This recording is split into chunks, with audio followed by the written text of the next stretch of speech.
Oh, 7 star citizens, and welcome to Answer the Call, your weekly Star Citizen podcast and call-in show talking everything and anything cuck chair. How we doing, SaltEMike? What's up? I'm doing okay. I'm doing okay. I'm doing okay. This is scary. Scary week. Because of the news this week, because of what they talked about. Yeah. Yeah. Yeah. Um sorry, I could see all the uh typos below me and I'm fixing them. Uh, that's why I'm a bit distracted. How about big Prioritizers. fixing instead of bug fixing? It's like, oh, wait. I was like, No, big fixing. I mean, big fixing is actually kind of accurate. yeah, it's closer than whatever that word is. But yeah, that's obviously the flavor of the week, right? We had this massive SCL. We had a thread from Xylo. It's I haven't experienced this before, and but before we get into Nobody it, Dean, has. yeah, I was gonna say like they've never really, from everything that I've seen, had this big of an attitude change. It seems. No, they definitely have had this attitude change. So Okay. we've seen attitude changes just like this before, which is why if you do see people being overly negative, don't jump on them and say, this time's going to be different or something, Mhm. because they do. First off, they do this every year to a smaller extent, but they have Yes. done this to this extent before, in the sense of Aaron Roberts, I think it was like 2017. We're going to do Mhm. this what was it called? The staggered development approach. They never did that, Mhm. and they've kind of admitted to never doing that They did properly. that. They Oh, properly, yeah, sure. properly, they're doing Yeah, it yeah. now. They're doing it currently. Like, Mm. some people are staggered, but it's not to the Yeah, yeah. way that the results of staggered development did not happen that he Yeah, claimed would yeah, happen, correct? And yeah. then uh the time after that was when it's ready. If it's not ready, we won't push it. That was part of that conversation. That's not what Mhm. happened, right? And so and that was part of the SCL, so that we heard this week. So they've admitted to all those faults, and that's Mhm. great. I posted a React video a week ago of Chris Robertson 2018 saying, I've had an epiphany that I should really focus on the current playability of the game. He never did that, right? So that's Yeah. like two examples of this exact situation happening before. Mhm. Will this time be different? Don't know. Don't know. But what I do know is that this initiative is scary, because this Yep. initiative isn't sexy. And CIG has always Mhm. gone for sexy, and sexy has always worked. Yeah. Yeah, this So, does not sound like sounded like an initiative that makes them money in the short term, right? correct. So Yeah. it's like, um I fully am on board. I think they're doing the right thing, Mhm. but that doesn't mean that it's going to work, Yeah. you know? Yeah. Well, let's get into it. Yeah. I mean, obviously, 3 hour SCL. There's a lot of stuff to dissect Oh my and god, breaking and this and down get for week in into. review has been, if I'm a How many little, times have you watched this 3 hour video?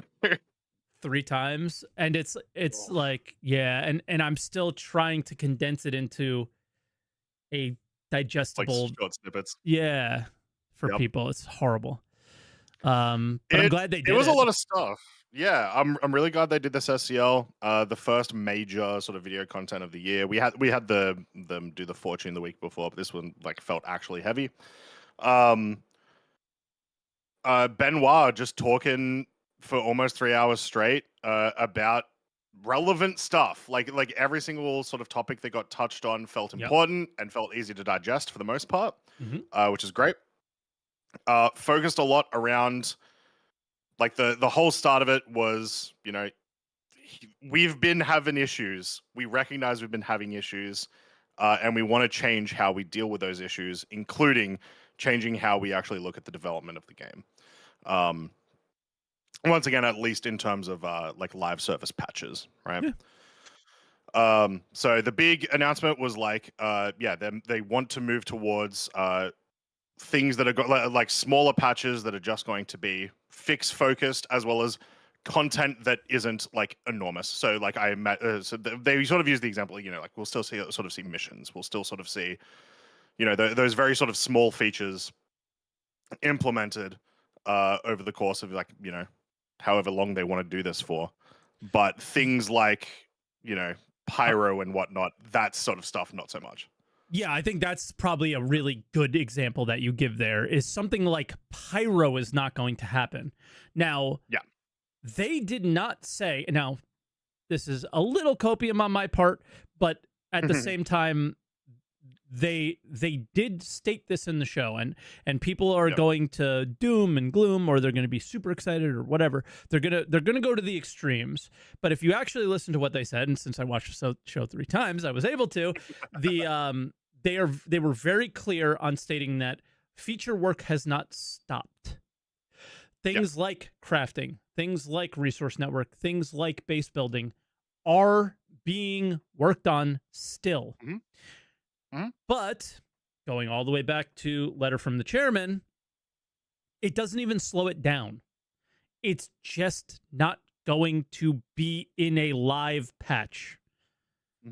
You are going to see them when they are ready to be seen in the preview channel, but not this year. You're making that up. That is something you're making up in your head. It doesn't mean that it's not this year.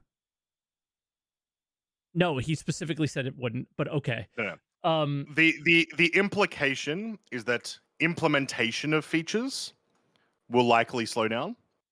Yes. But like a person that is working on crafting right now is not all of a sudden going to start working on bug fixing. Like that's not really how this whole thing works. Well, they did say that is what would happen. So I don't know what Torsten does. Like, I don't know what his title is. I think he's a lead, right, at this point. But if he is an engineer, which he may be, I think he's a designer, but any engineer that would have been working on crafting is getting pulled off to work on bug fixing at the moment.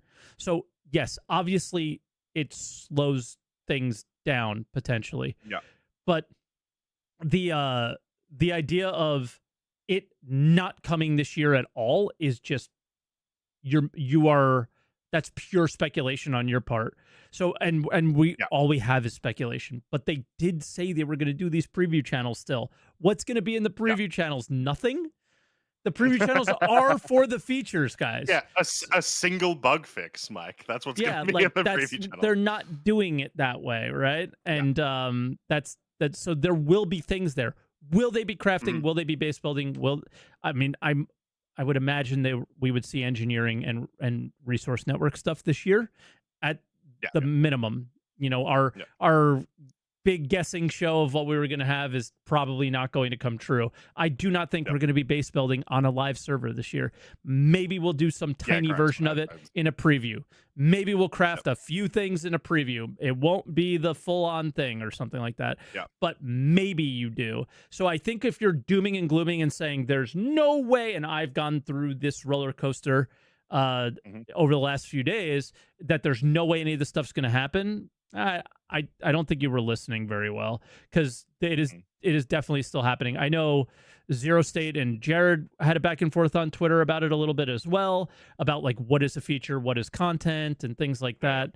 And I thought that they were pretty clear in the show. It's just your emotions get the best of you when you're first watching it, right? And I mean, it's hard to watch that one twice for a lot of people. It's a long one. Yeah, fair. I think it is still very much a safe assumption to assume that new features will be slower implemented, right? Yeah. So like there is obviously a big downside to this shift. Everyone that I've talked to so far, or at least the majority of people I've talked to so far, including at the Bar Citizen yesterday, which was fantastic. We had 80 people. It was awesome. It was so good. They're all really keen for this. They do enjoy the idea. Like, they much prefer the idea of a current Star Citizen but working. Yeah. over like a better Star Citizen in terms of like features and stuff, but you're still running into all the same bugs for the next few years, right? Well, especially with the Yeah, way things have started to go.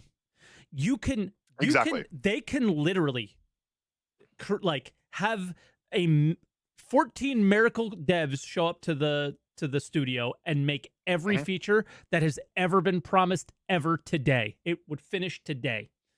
Star Citizen is done. All the 1.0 features, they're all done today. But if I can't get out of my fucking hangar, it doesn't matter.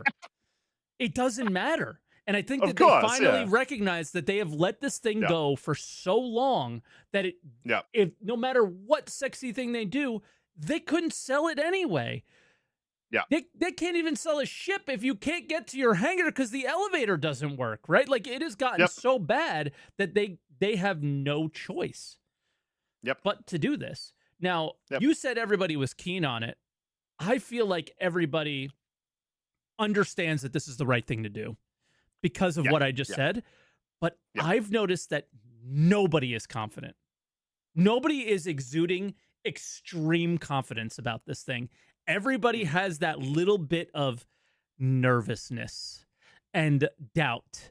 And I don't know. And I got shit for having that feeling, and people going, "Oh, well, you said that you want the game to be good, but now you want features." And it's like, no.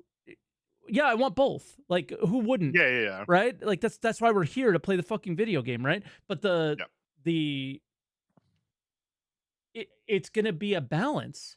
Like, for me personally, if we have pretty basic level of like the engineering stuff, the crafting, and the base building to some extent this year in a preview channel, I would be smitten with how the year went.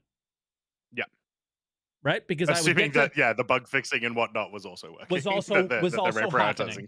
Exactly. Yeah. I would be very happy with how the year went because I would have gotten to sink my teeth into new stuff and dive into that and be excited by it. I'm not playing it on live and experiencing progression with it or anything. That's okay. We've done that forever. We've had wipes, whatever. It doesn't matter to me. And then we get to see the game start working better, right? Yeah. And I don't know. The only thing I would say is they put a thread out for you to list your priorities. Did you reply to that thread at all yet, or not planning on it? No, not yet. I am planning on it. I don't know exactly the route that I want to go. I'll probably read through a bunch of other stuff first. But I replied to somebody's, one of the top voted ones, and I just replied to. I upvoted it and I replied to it and said and added to it, and mine was inventory as one of the things that I really want them to fix. I feel like I'm talking a lot, so I want to stop and let you get in. There's a lot to talk about. Yeah. So it's fine. Well, I'll let you eat whatever you're eating too. So there you go. I'll cover for you. I was eating my apple last week. You can eat whatever you need to this week. The thing that I said was and that I am really nervous. Like, this is the one thing that I hope they clarify a little bit, and I did not get from the SCL, and I did not get from the Roberts letter, is bug fixing isn't raising your standards. So their standard of what has been releasable over the last 5 or so years is unacceptable, in my opinion. I think I know. Yeah, I think I understand what you're saying. So, like, especially when you talk about inventory, selling, and all these things, their standard is way too low. So what I hope this also means, and they weren't mega clear on it, but bringing freight elevators, bringing inventory, bringing gunplay, bringing flight and master modes, things like that, up to a standard of playability that is what you would expect from an alpha is a place they need to go, because their standard is non-existent, and that is not quality. That is not a quality of life improvement. So, like, their definition of quality of life is very weird, and it's like, we did this thing that is totally normal to do in every other video game. That's not quality of life. That is bringing your game to a standard of where it should have been forever ago. And I hope Sure. that's also part of this initiative, that it's not Yeah. just bug fixing, it's the experience that the player has is Yeah. less full of friction. Bugs cause friction, but they're horrible choices on some of these designs and things that they've done. Star map, Yep. quantum, those things. Some of them are friction full, not because of a bug. It's because of just Yeah. bad choices. So I hope that's part of it That's as an well. interesting one because it's like, yeah, where does that fall on the on your Priority reprioritization? list. Where does Yeah, that fall? Yeah. exactly. That'd be an interesting one. I wanted to touch on something you mentioned earlier, which is like, yeah, like people aren't confident yet that like Yeah, this is going to work. they So aren't, my and the biggest community thing, isn't. they aren't. They really aren't. I've been, like talking to so many people. It was like, oh, we got to wait for the actions, right? It's the classic, got to wait for the CIG actions. When I watched the SCL and like saw them post the thing on the Xylos post, and I saw the Jared talking to people on Twitter and stuff. The whole like thing to me of like, no, like clearly there is something that's happening in the background that is genuinely like they are doing management changes of some description in the background. Yeah. It's just, yeah, the way that they were talking about all of this. I do think that they do have a genuine reprioritization. I think that it is proper top of their list. We need to make the game playable. And now for me, so like my confidence is just like, I don't know if they can do it, but Yeah. it's like, I believe you. I believe you're going to try. Yeah. Yeah. Like somebody in chat mentions Tony Z, and I've avoided mentioning this the whole time. Like his title changed, and it means like he's retired Yeah. or something. There was like a very interesting shot that it seemed like in his direction. I might be reading too into it, but Benoit was like, these mission devs are using archaic scripting systems from another era, and it was like, oh, Tony Z made that scripting system, and I was like, oh, okay, like is he taking a shot at him or what? So yeah, there was that, but that's my only mention I'm making of him leaving, because I find the community's obsession with the people who work at the company to be unhealthy. Yep. What do you mean? Elliot is my god. Well, it's different when the members of, okay, so like if Elliot left, if DJ left, if Zach left, if I think I'm out of the left, project if that happened. No, you wouldn't be. But you see what I mean? It would feel so shitty because they're a member of the Star Citizen community. They're not just devs. Tony Z is just a dev. Chris Roberts, obviously, if he went, it would be a problem, I think, right? But everyone else is not connected to you in any other way. So, like, why do you care? It doesn't matter. Like that. Like people are like, "Oh, the sky is falling." And it's like, you don't know that. You don't work there. You don't know. but if it's the people that you like engage with every day, you would be sad for obvious reasons, right? But yeah, Tony, when did he last talk? Who cares? Yeah.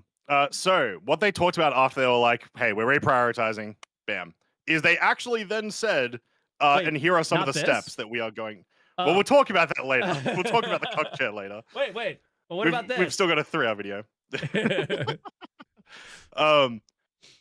They said Benoit was like, here are the solutions that we're going to try to do in the background to make this happen. Now, I don't remember the term he used, but and you might remember, Mike, because you've watched it 3 times. I feel so sorry for you. Yeah. It was fun. There was some term that he used where it was like everyone shifts priority to that because it's a critical issue. The Joker card. The Joker card. Thank you. And I pulled out my deck of cards. My wife scrambled them all up, though, but I have Joker cards. Mike, we're going to get everyone to play Balatro somehow. Yes. I have my Joker cards. These are really scuffed cards, but I have them. Yep. There you go. But yeah, so the idea is, let's say Elliot like there's a big issue with missions aren't working, and Elliot is screening from the rooftops, guys, like we can't get this to work. He gets to say, Joker card, this needs to be reprioritized, and a bunch of people need to work on it. Yep. Now, the sort of obviously they didn't really get into the super specifics of it. I imagine there's a lot of like management stuff that's actually involved in that. But at the very least, it means there is somewhere in the background that they can heavily focus on one major issue which sounds good. I have no idea how that works in practice, but it sounds like a good idea. Yeah. I think they always had Joker cards before, but it was always Siege of Orison is the Joker card, or the ship sail is the Joker card. And now it sounds like the Joker card is a bug or an experience, which is good.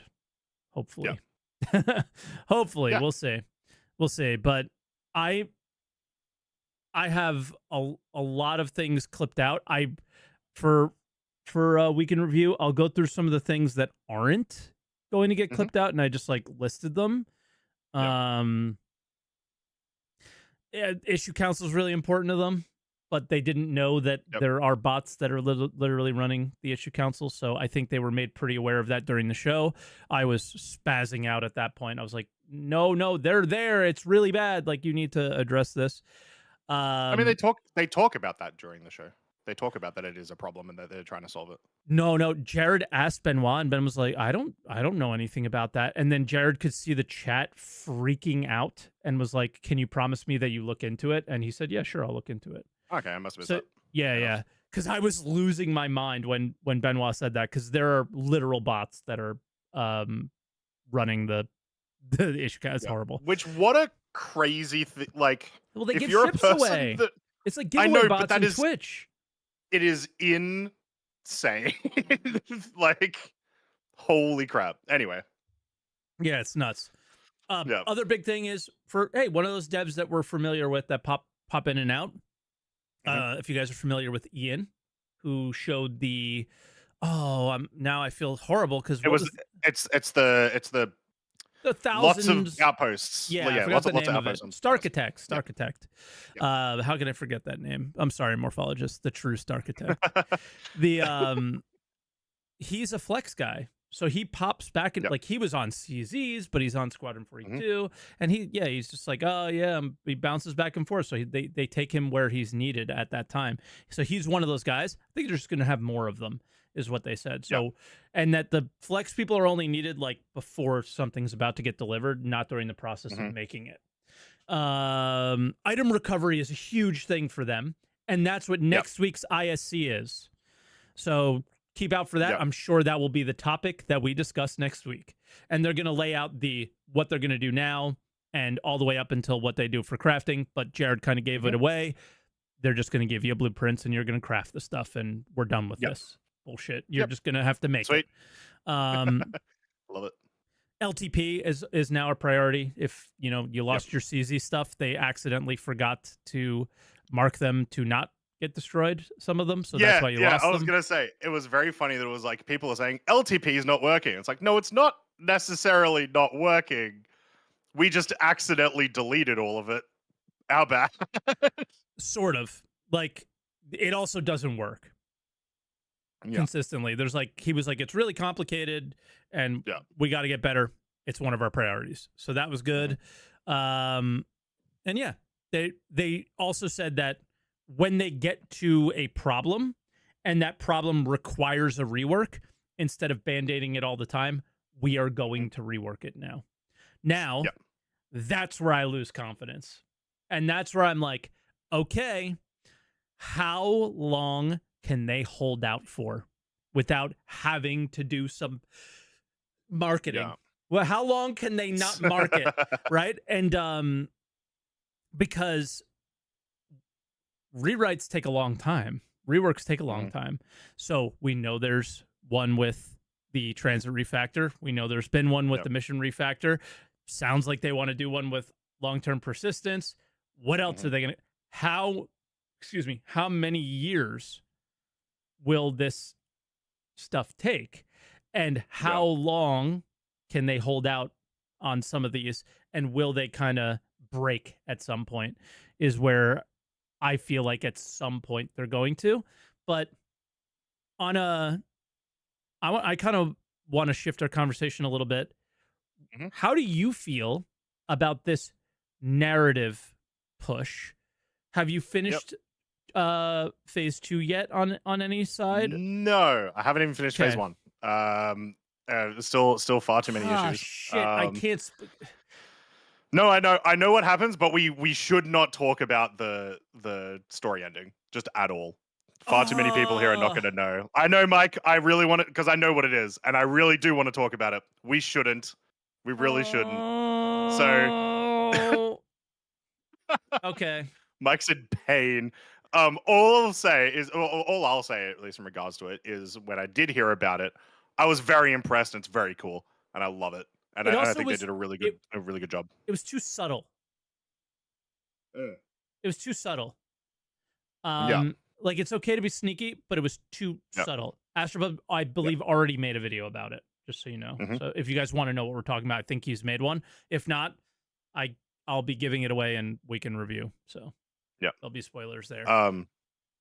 Yeah, the only sort of thing that I'll mention about it is as sort of always, I would love the narrative stuff to be a little bit more immersive, as in like, you know, videos playing in like your stations or whatever it might be, which they have done before, right? They've done that with Xenothreat. That kind of stuff goes a lot to telling a story. But I do think they've done like the narrative writers at the very least did a great job. The writing of this story was cool if you actually notice the story. Exactly. Yeah. So noticing the story is a harder bit. Yes.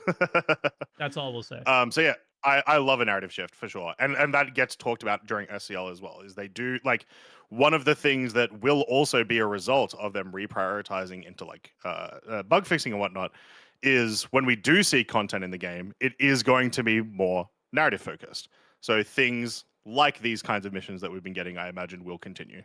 Yeah. Do we want to touch on, without too many spoilers, do we want to touch on, well, I don't think this is any spoiler content at all, actually. What's coming next? There was an Evo patch. We can talk about the Evo patch. We cannot show anything from the Evo patch, but we can talk about it. So the standard rules apply there. Yeah, this is all you. This patch came out just before the Bar Citizen yesterday, so I haven't had a chance at all to get into it. No problem. I mean, it is. I have not gotten into it much either. I have looked at the missions. I haven't even gone to the locations. I had to ask a question on how to get to them, and now I understand. So, they are doing another event, and as we know, it's going to be every month is going to be some addition to this narrative content because they want to do a patch every month around that. That's something we didn't talk about from SCL. So that's like one of the biggest changes is that we're going to have a patch every month, and it might not be a huge patch, but we're going to have a patch every month. And this very likely that a lot of those patches will mostly just feature like bug fixes. Correct. This one is what they are calling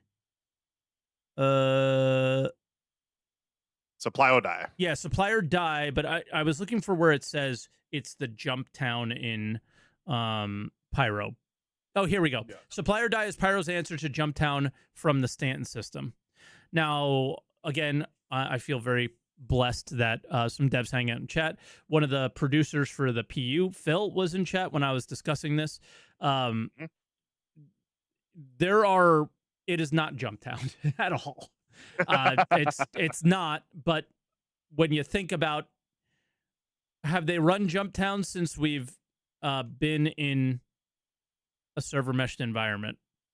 No. Because imagine 500 people at jump town. Hell yeah. That sounds like the best thing ever. Yeah, you can't. You can't. Yeah, of course. Yeah. So it'd just be an absolute mess. And then like, of course, with like, anytime you have a lot of people in one area as well, like resource culling happens a lot less because people are still like interacting with all those items. So with 500 people at Jump Town, it would just be a mess. You'll never even get into the building, right? Or the stuff will just disappear or whatever, right? Yeah. This is offering missions of 3 different levels. That's what you said, not me, by the way. Oh, I just said that we can't create the exact same environment due to the player count. Sorry, not trying to put words in your mouth, Phil. My bad. That's how I read it. My bad. Totally not trying to put words in your mouth. My apologies. But yeah, it was just, it's 500 people in one place. Clients would explode. I think it's pretty obvious, right? The and not even the servers. I think the client would, but because because you've done Even you've done this with the Daymar rally. It's a fucking exactly. mess at the start, and there you go. Even like the player experience is very, very different, right? Exactly. Having 100 people able to go to Jumptown is extremely different, just in terms of like how you would interact with players than 500, and it's probably just doesn't scale well. Exactly. And once again, thank you, Phil, for being open with us, because it helps so much. They're basically splitting it into a number of different locations that you pick up from and that you drop off to. But what I don't know is how many of those locations there are. So, you know, if you wanted to camp them, you could, and it becomes that Jumptown scenario. What we do see, and I have no idea if these numbers are sticking, I certainly hope they don't, because they are insane. To move like 11 SCU of something is like 2 million credits. You get? Let's go. To move, finally, good pay for the deliverers. Hell yeah. To move what a large mission would be is 25 million credits. Another thing we don't know is on Star Citizen Live, they talked about sharing mission payouts isn't exactly how they wanted it to be, but they do want you to share the reward. As in, like, the reward is the same for everyone. So and apparently there's a buy-in of 3 million. There's a new commodity. It's called like Detratine or something like that. And but then there's also iron, copper, RMC, and construction materials. So if we go bring it all, the why we're talking about this now, because we're not actually done talking about SCL, is we're bringing it all the way back to the narrative content. The content that we're making is going to use what we have. So now you can create your own RMC. You can create your own construction materials, or you can buy them at a station, or you can get them from you can pirate them and get them from other players. And it all mine your iron, mine your copper. Mine your iron, mine your copper. Exactly. So you can play this mission the way you want to play it, which is cool. Will this lead to mining missions? Don't know. But hopefully. And that's the thing about, you make a really good point, is and that's Vam from Twitch chat, by the way, if you guys are watching on YouTube. That's part of what I think we might get in terms of like when they talk about what is content versus what is features. It's highly likely now that, I remember them saying like we needed a little bit more help to make mining missions. They were planning on doing it a long time ago. It was supposed to be introduced the same time as the salvage missions originally. Yeah, and they needed more tech or something they were saying. I can't remember. And now they have the opportunity to do something like that, because they're not spending all their time making these big grand things. Will mining missions change the game?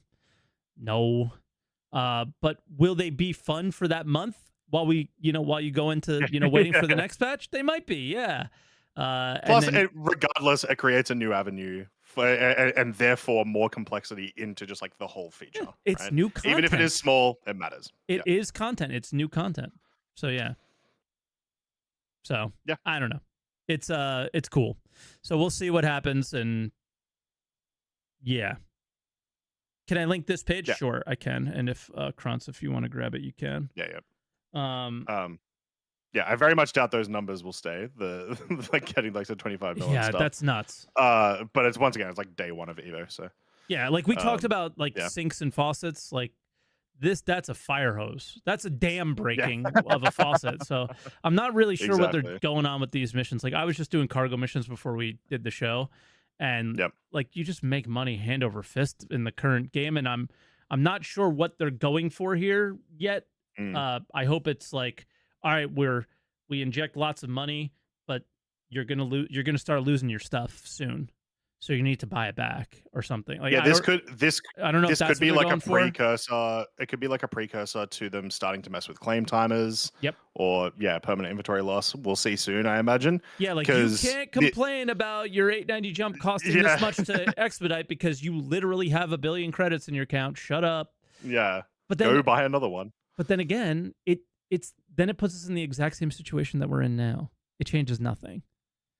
Mm. So if we all have too much money, like, so I'm confused by the mission payouts currently, especially when they seem to care about their economy, as was their communication towards the end of the year. Yeah. So I'm Which, lost. I mean, once again, the economy team is still like actively working on every single patch, changing a ton of stuff. Yeah. And that is echoed in the monthly report, which we'll probably get to later. Mhm. So I imagine it's like that is probably the most work in progress thing that we actively see changes of every patch. Yeah, not 100% what their goals are for it though. Trying to think of what other points we might have missed from SCL. I mean, it was so much. So 3 hours. yeah, so after they talked about here, like we know there's problems. Here are some of the solutions to, or what we want to do to the solutions to the problems. They also then talked about the actual, like, here is a big issue.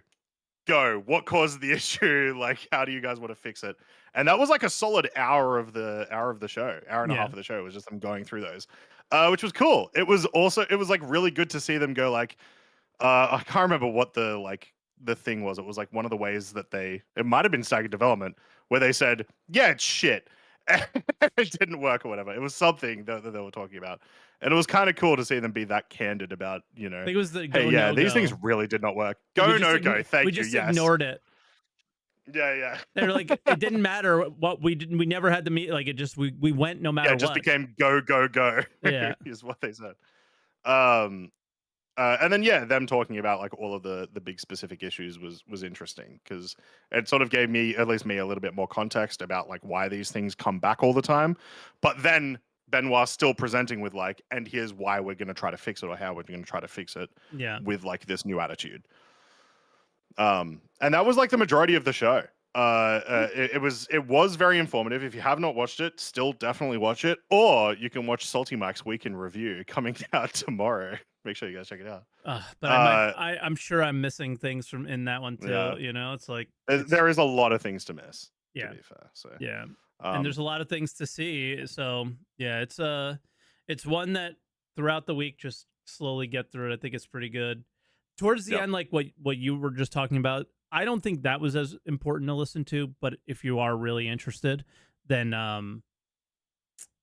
go for it. But the like why a bug is broken, I don't care personally. That's just me. I don't really give a shit. I just want it to work. Yeah, but, sure. Yeah, I think the theme of it is that they really want to make a change. Mm-hmm. They're going to, take some people off of features potentially.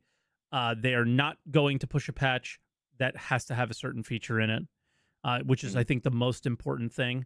They will not be doing the, like this has to be the Pyro patch. Pyro patch will be when Pyro's ready, which I guess they kind of did, but Pyro clearly wasn't ready. Yeah, they did it. They did it sort of, but at the worst possible time of the year. Yeah. Well, I mean, what I mean is like, we went from like 3.18 and the next patch was supposed to be 4.0, and then we went all the way to 3.24. Yeah. So like they did keep pushing it back because Pyro wasn't ready. But I think we can say for things like engineering, base building, crafting, who knows, even maybe social things that we saw at CitizenCon last year, armor, all the things that we saw last year. If they had a plan to release those in a certain patch quarter this year, that's not happening. It is going to be, we are going to put those through the paces in the preview. If they're not ready, then they're not coming in whenever the next patch is. But if they are ready, they will. Yep. So it doesn't mean there's no features. It just means the priority is on bug fixing, because there's no point in those features if you can't enjoy them. So yeah, I think they finally recognized that, and it took for the game to be literally unplayable in order to do that. So yeah. I was going to talk on that a bit. Is like why now? Long? What pushed them to do this? Right? It was Lyric. It was Lyric. It was just Lyric. Yeah. Well, then why didn't that happen last year when Lyric played and he had the same terrible experience? Exactly. I think there is a couple of things. 4.0 obviously was a shit show, and so that would have done a lot to sort of inform them of all these issues. What I actually think happened, and unlike what Space Color is saying, I do not think it is an income thing. I think they got a bit of a shock when they were like, "Holy crap, we're gonna really be releasing Squadron soon. We're going to be getting so many more eyes on this game. The actual worst publicity we can get about this game That's is income. people jumping it on."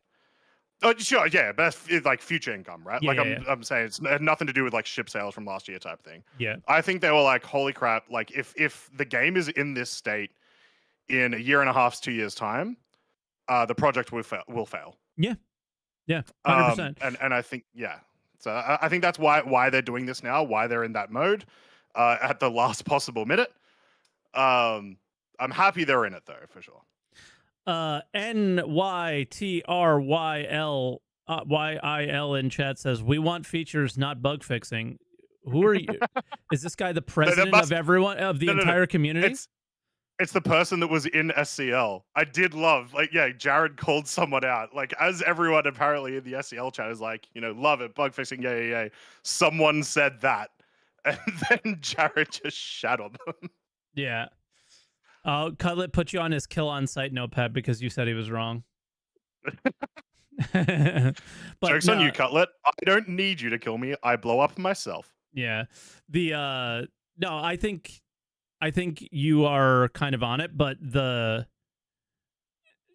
they made the whole idea of it, if it was about money, they made more money in January than they ever made in any January ever, I think.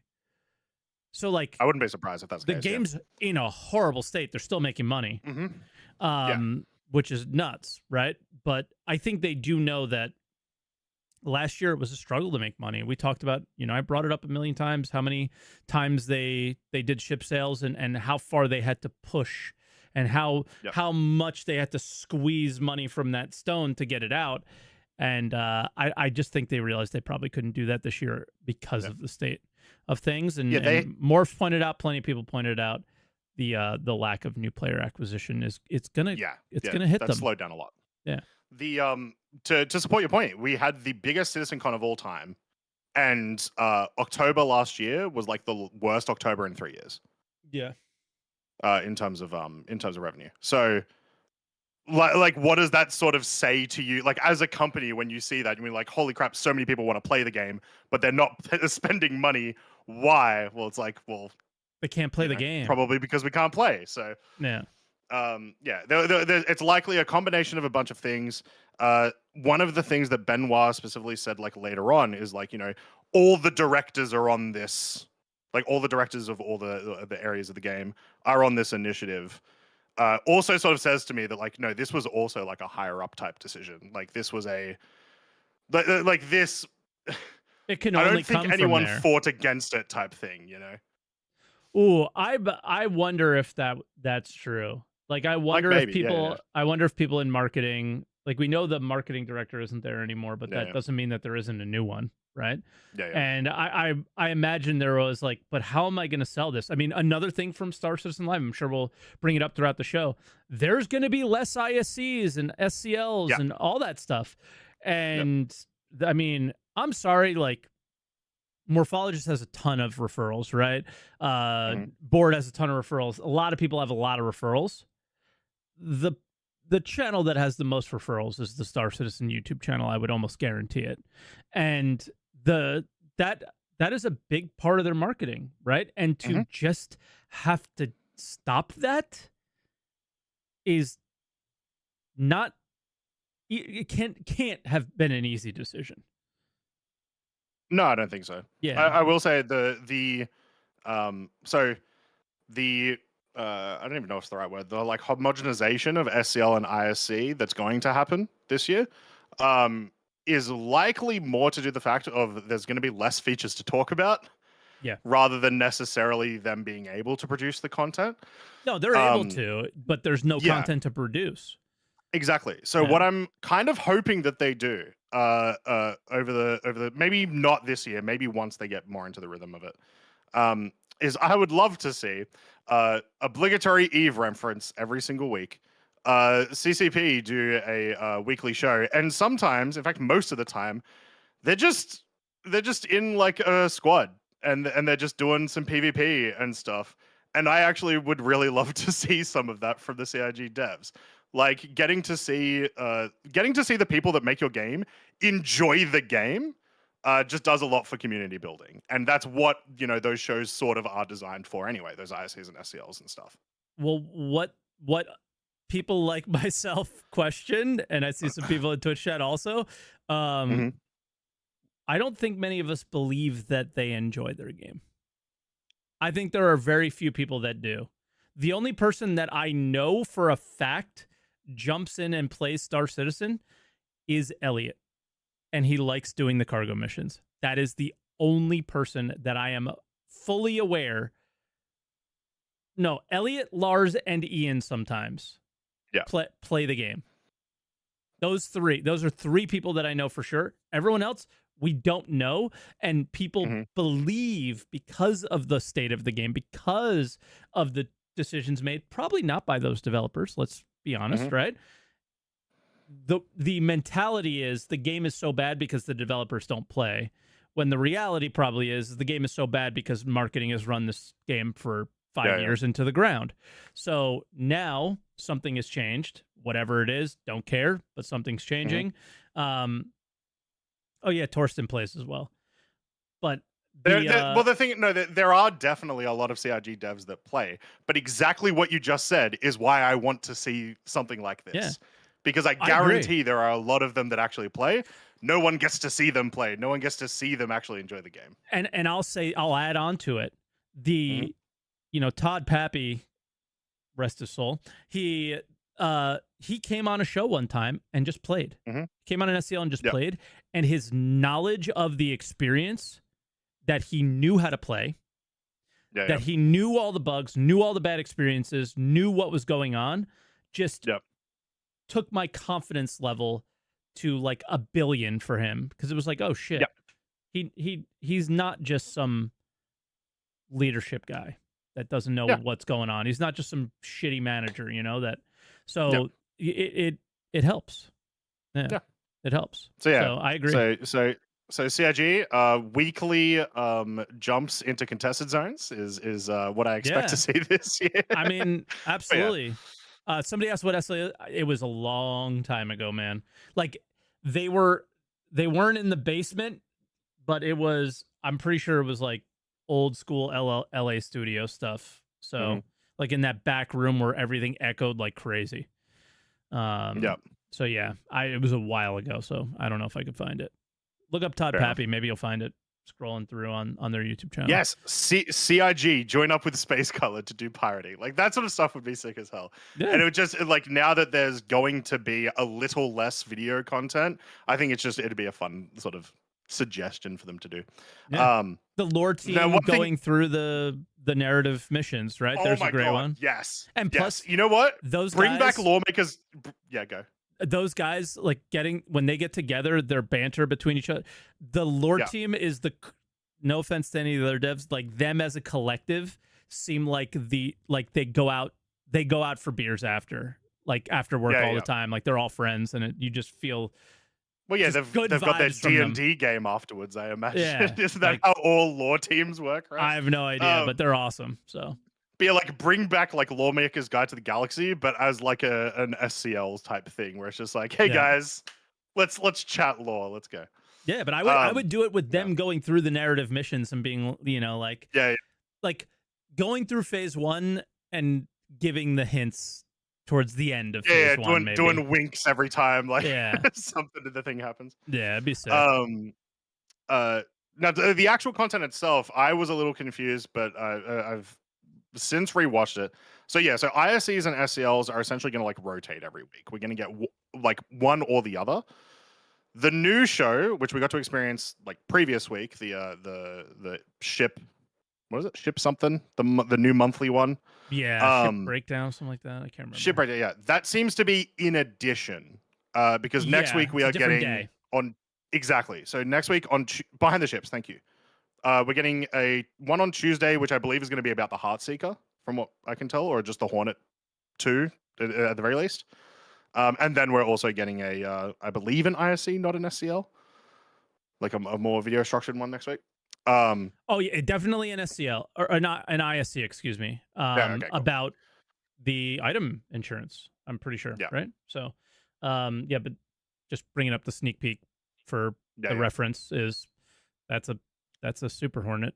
So Yep. I'm so sick of Hornets. I'm I was thinking the I was same sick of thing. Hornets before the Mark II came out. I just can't stand them. They're so boring. I'm thinking the same thing. So Man. I don't know. Like, is this thing just gonna crush the Mark II now? Like, what are we doing? Like that's the other Mark III thing. incoming. Yeah. That's the other thing. Is their marketing gonna go down the power creep like insane, because that is one way that they can still just rip money out of people's wallets. Yeah.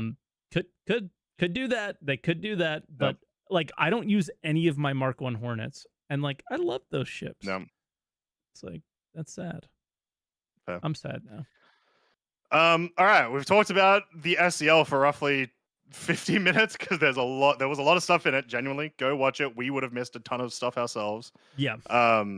But it at least shows that they are expressing a change in attitude.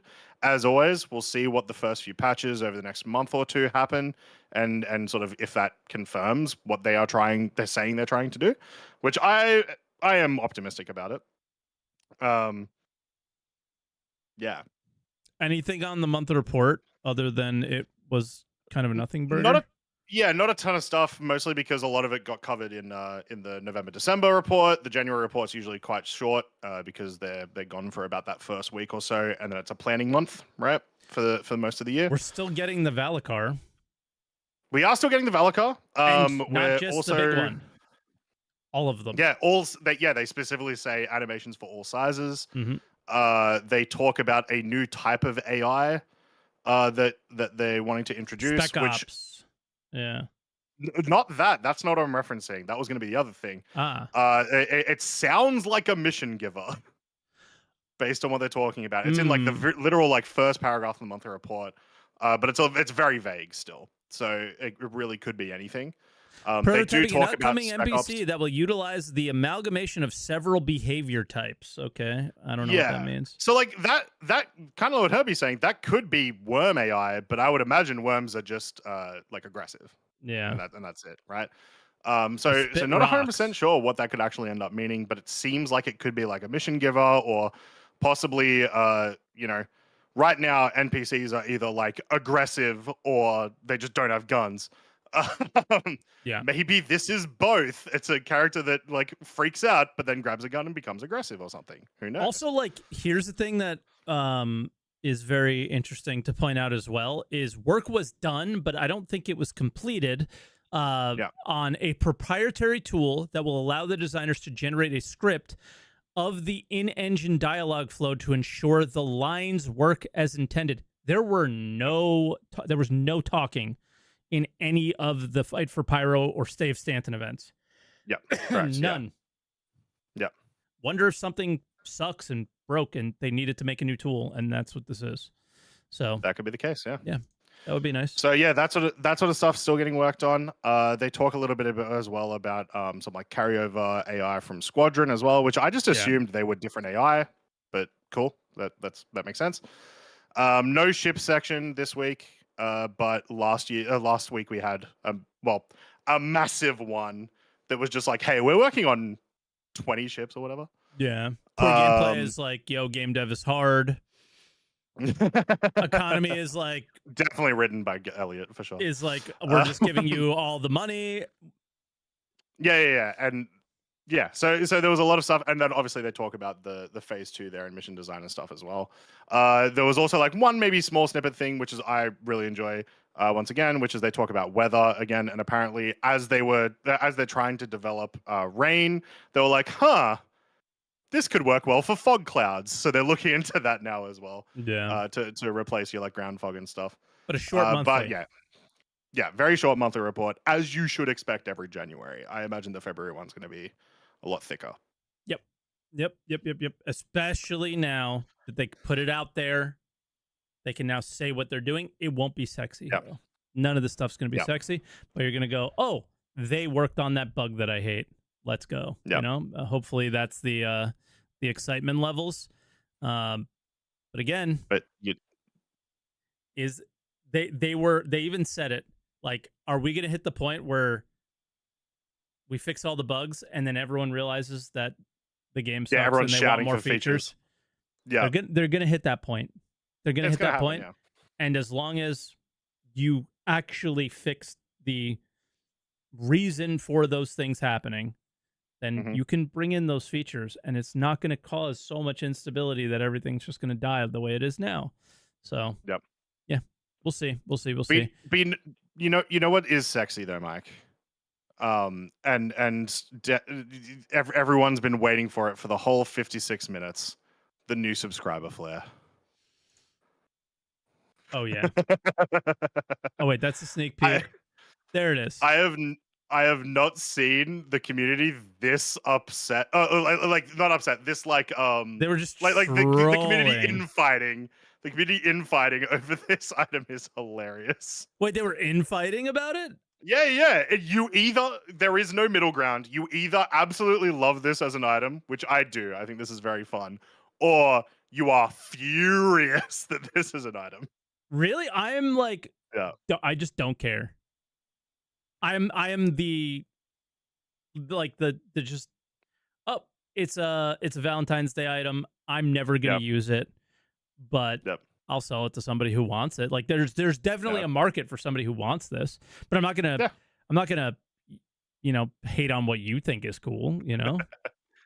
My one complaint is you need to be able to replace the bed on the 600i with this bed. My complaint is that for a $10 subscription, I got 2 fucking heart-shaped pillows, and then for an additional $10, you get the heart-shaped pillows and a couch. Like they have and the bed too, right? Wasn't it?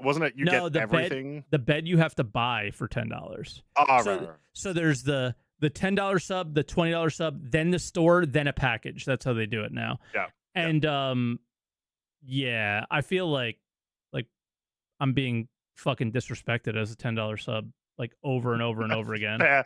That is. It's like, maybe on, man. Mike's the one getting cucked, not the chair itself. I literally am. Yeah. Yeah. I literally am. Yes, that was a fun one. In a week full of like actually like really cool news and like things to analyze, this was a top one. For sure. Yep. I don't know. I think that's all I have so far. Do you want to go to callers? We have a lot, so we're gonna be strict with you guys this week. Yep. We always say we're going to. Sometimes we forget. There are a lot of you here. We are going to be very strict with you. Croncy was eating before the pod and a little bit during. I'm starving right now, so we're gonna get through you. You're gonna get to your points, but we're not gonna let you go too wild on it. So be succinct. Be ready to talk about what you want to talk about, and that's it. All right? Yep. All right, cool. Let's do it. All right, first caller. It's been a while. Quams. What's up, man? Quams, how you doing? Hey, how are you guys doing? Good. How are Top notch. A little hungover, but other than that. Well, I can feel you there. Yeah, it's been a while, but this topic also put me a little bit in because I was quite surprised by the long SCL on Thursday and with mixed feelings. Maybe a little bit of background there. So I'm responsible for 40 software developers in a company that deals with robotic systems and sensors that go in pretty harsh environments. That is just transitioning from the basic startup area, you know, yippee we do stuff, to, well, people are now relying on our product and making products and making money with it. And there's a lot of things over the last years when I was looking what CIG was doing, and I think, this looks familiar. You know, I think I can sort of guess what is happening behind the scenes. I mean, we all always have to take into account that none of us is in the company. You know, we don't know the processes and stuff, so we have to be careful what we say there. But Benoit was always up to now has always been my favorite to interview, because he's just so open and honest and really brings forward what he's talking about. For me, I hope they make it. I think they're a year to 2 years too late. Yeah. Yep. Because the point really is, and there were a couple of people in chat saying, why it's not a finished game? Why start bug fixing? I think we need to look at Star Citizen a little bit different in a way, because the real thing, it's a sandbox game. So the real thing, the core product that needs to work is actually the simulation and the how to deal with, we'll say, feature simulation part. I guess so. Every time they talked about the way how they architect this thing, it looks a lot like things like mining or salvage are basically whatever modules or other stuff that are called in the main simulation loop of a thing. Okay. So you can basically add stuff to there. So for them, you can change those while you already have a really stable base system, which at the moment, I mean, seriously, it's an absolute nightmare. I had a lot of fun with the server meshing test before Christmas, but I only logged in once since Christmas, and that was just such a horrible experience that I stopped. And then I always look into Mike's streams and see Mike cursing, like, okay, you know what? No. Well, Mike Star would be Citizen for cursing if me. it was working as well, so it's okay. This is so effing awesome. I just want to interrupt you to say, like 100%, I agree. The biggest thing that people see, some people seem to forget, is people play the game right now as a live service game. A lot of people, even with how terrible it is all the time, people try to buy into the game and try to learn the game as a live service game. That is why bug fixing right now does need to be reprioritized over features, because people want to play it. I had 4 people show up on my channel today going, hey, this game looks really cool. Would you recommend it? No. Exactly. Because even the studio wouldn't recommend it to you right now. So it's an easy no. No, I'm in the same situation. I love any kind of simulation games. I'm in the other big ones that are hopping around from normal, real life things like flight simulations down to the space part. And I have a couple of friends, and you're hopping on Star Citizen. Can you sort of? Is it a good idea to come in? And I'm like, if you're really, really, resistant to pain or a little bit masochistic, yes. If it's working, it's just awesome. The point where I'm with Mike there, the thing that I fear a little bit, or that I'm curious about how it works out, because fearing, I mean, it's a game you play, is the making money part. Because they always have sold everything about new features here, new stuff there, get something in, super cool video, everybody like, oh, and I mean, then you look into the game and just the whole thing that they sort of put in their super video doesn't work left, right, and there's bugs that you say, hey, it's running so deep that I don't know, hey, how do they sell it? How does the income stream going to work? Which will be pretty interesting. We will see. Yeah. Well, I wouldn't. Just on that, I wouldn't be surprised if, like, one of their, when they decided this, you're like, what are the pros and cons type things. Wouldn't be surprised if on that list is like, we can make more money on people if they continue to play, and that's like one of the big sort of draws to this kind of initiative, and may have also pushed them across the line to make them do it. Yeah, I mean, they have to do it. I mean, I've been myself on a smaller scale in these situations. You must imagine software can be, and Star Citizen is an extremely complex machinery with a lot of little turning wheels and stuff that go into each other, and you poke on one end and suddenly change something on the full other end changes. And what these kind of systems, when they're growing, what tends to happen is that they become absolute monstrosities, where you can best compare them to, like, you have a nice thing and then you start strapping on other cool parts with hot glue and cable ties and duct tape, and this thing just grows and grows and grows. And when you reach a certain point, you are just so deep in the shit, so desperately deep. You're basically already using the scuba diving bottle just to stay alive. So deep you are. They're a submarine at this point. They're a nuclear sub in it. Yeah, they're maybe one of even the deep diving ones, because they're really, really super deep. And this won't be a golden bullet. So the expectations we have there are also like, hey, they will need time to get there out of it. And I mean, when Star Citizen works, it's so much fun. Yep. It has this immersion thing, even just hanging out in an asteroid belt on one of the Lagrange points with what I love to do with my and doing salvaging, with the vulture. You can do that for 3 hours, and I get up after a really hard working day, 2.5 hours working and I'm just relaxed, and I'm just like, yeah, it's cool. It works. So it can be. But this is really, I don't think that they have ever been in such a critical make or take thingy. This is the basically, either they get it over the line, either they, in 12 months we are saying here, hey, replication works, this works, that works. It's finally there. You don't have to fear that everything goes away when you store your ship or when you land or anything. If they don't get there, I don't think that this project will come to a good conclusion. No. And that's the fear, I think. And also that's where we'll leave it, because we gave you a couple extra minutes, I think. But the sorry. No, it is what it is. But the I think that's 100% right. This is the first time that I think people have actually felt like, oh, this could be the end if they fuck this up as well, right? So that's a real reality. All right, Quams, we'll let you go, and we'll get to the next one. Yeah, but thanks for your call, and thanks for your insight as always. Appreciate it. Yeah, anyway, take care. Bye. Have a good night. Our next caller is Kampu, and I love it. They were muted and now they're not, so they're paying attention. We know what's going on. What's up, dude? How are you doing, Kampu? Sure can. Yeah, first time caller, long time listener. Awesome. Excited to be here. Excited to hear the big news.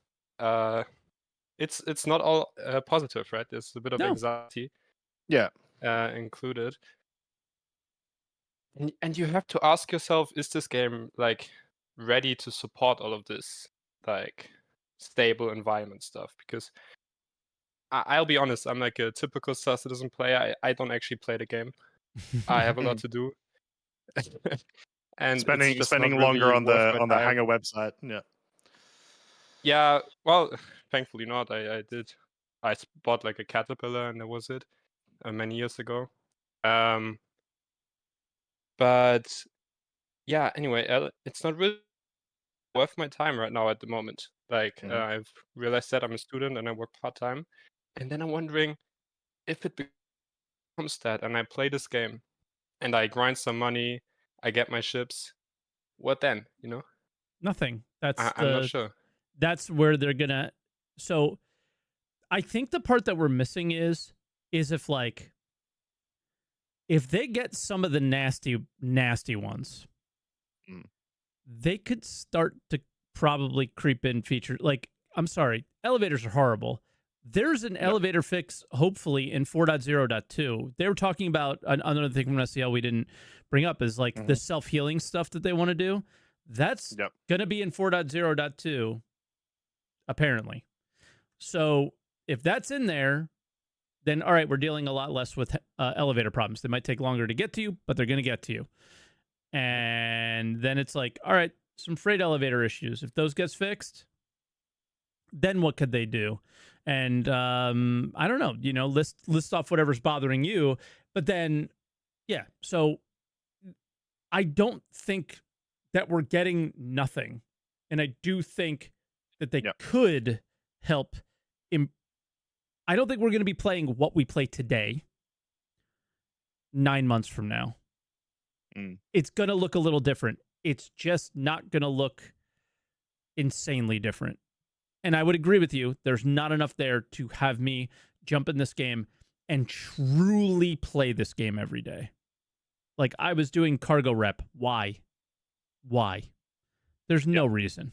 Like, none. Yeah. There's no reason to mine. There's no reason to salvage outside of, this mechanic's kind of fun. And for me personally, it's a background to chat with you guys on Twitch. It's fun. Yeah. But yeah, I agree with that 100%. But I took up enough, Which so I don't want to talk anymore. yeah, I was just gonna say, which is like that goes back to their point of them saying like we'll probably get, well, if this works, we're gonna get to a point where we're going to need features because people are like, everything works now, everyone's bored because they're able to do everything and they're just done.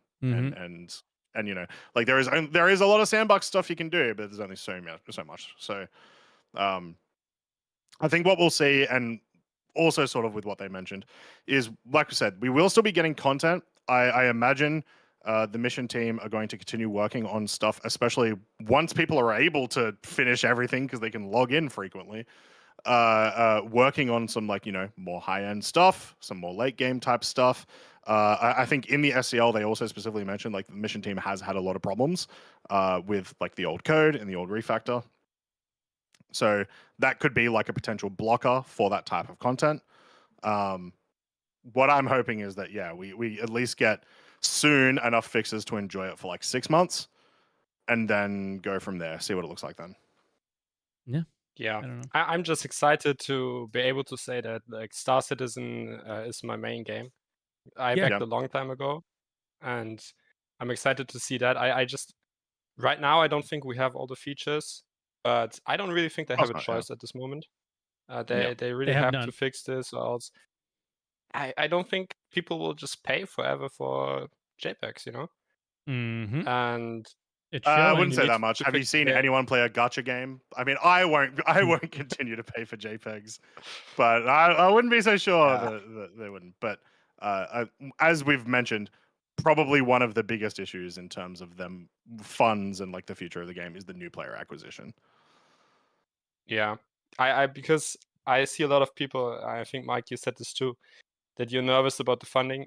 I'm not sure. I feel like the game can sell itself on YouTube. You know, like you can make great videos about this, especially if it works. Maybe you can't play it for 6 months if you actually play it, but I think it's enough for people to see a cool YouTube video and then buy an Aurora. You know. Yeah, except Yeah. there's been plenty of people making cool YouTube videos, and not as many people bought Auroras last year. So Yeah, that's yeah. I mean, that's what has to work. You know. yeah, Yeah. exactly. So people can do that and all of that. But It'll I think have to be like Daisy. It'll have to be like Daisy. It'll have to be like Exactly. Rust, where the games are pretty scuffed still in a lot of ways, but you're able to tell cool stories and make up your own, you know, stuff. And if people are able to do that, I think you're right. It could probably draw some people into that. That's not my style of content creation. It is my style of content consumption, though. And I mean, I think about playing Daisy all the time because of the videos I watch. I don't do it, but I think about it at least. And I bought it. So you're probably right. And that's also a cool game. Yeah, and I don't think you really need a lot of features, like just a kind of player trading, some Keep real it simple. unique and valuable like progression, all of this, and then I think you're good, right? Some crafting maybe. Yep. Yeah.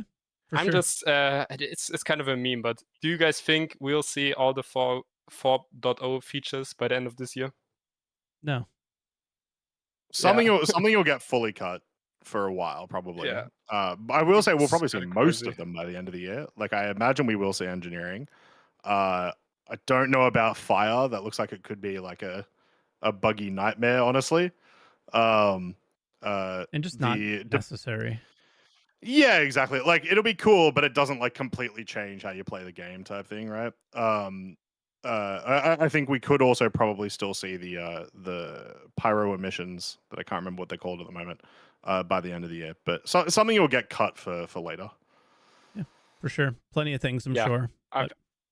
I think I talked a lot, so we can go to the next guest. Perfect. I'm just excited to see this Sounds game good. get great. Yeah. Yep, we all are. I just want to see it get good. Great can come too. All right, Kampu, be good. I just want to see it be fine. Yeah, seriously. I mean, honestly, I think that's even what their messaging is. Like, just don't want it to be shit. That's all. Yep.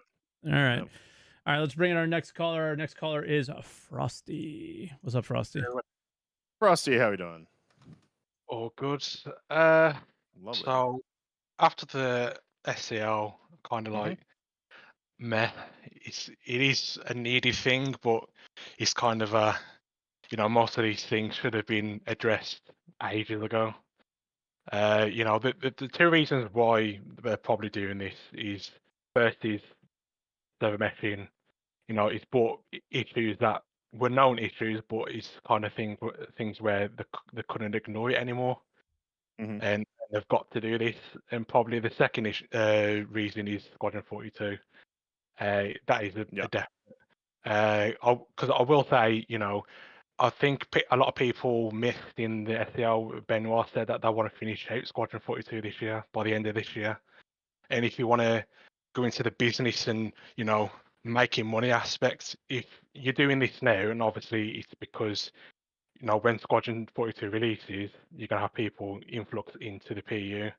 And for me, a little bit of copium is they're probably aiming to release it the first half of next year, because that's when they can maximize profits for the first ship sale would be Invictus, and obviously if they release it around there, they can maximize their profits for Squadron 42 and the PU, because obviously when Squadron 42 goes mainstream, so does the PU. You can't stop that from happening. So PU has to be playable by then. So I think CRG's made a calculated, high risk thing with their funding this year. But if they can do it right, and if they, stick to what they're saying and actually do it, by the end of next year, they don't have to worry about funding, because they're going to have a massive influx of funding. They make around 110 million, so that they could easily double that if they wanted to, and if they can do it properly, they can do that. So they don't have to worry about funding. They've got a proper foundation to work on. People say, even I said, like, having little to no features this year is gonna, it is gonna hurt, but at the same time, it gives them that base to build upon. And then for us, obviously, we've got Squadron 42, and we've got a proper, PU to play on.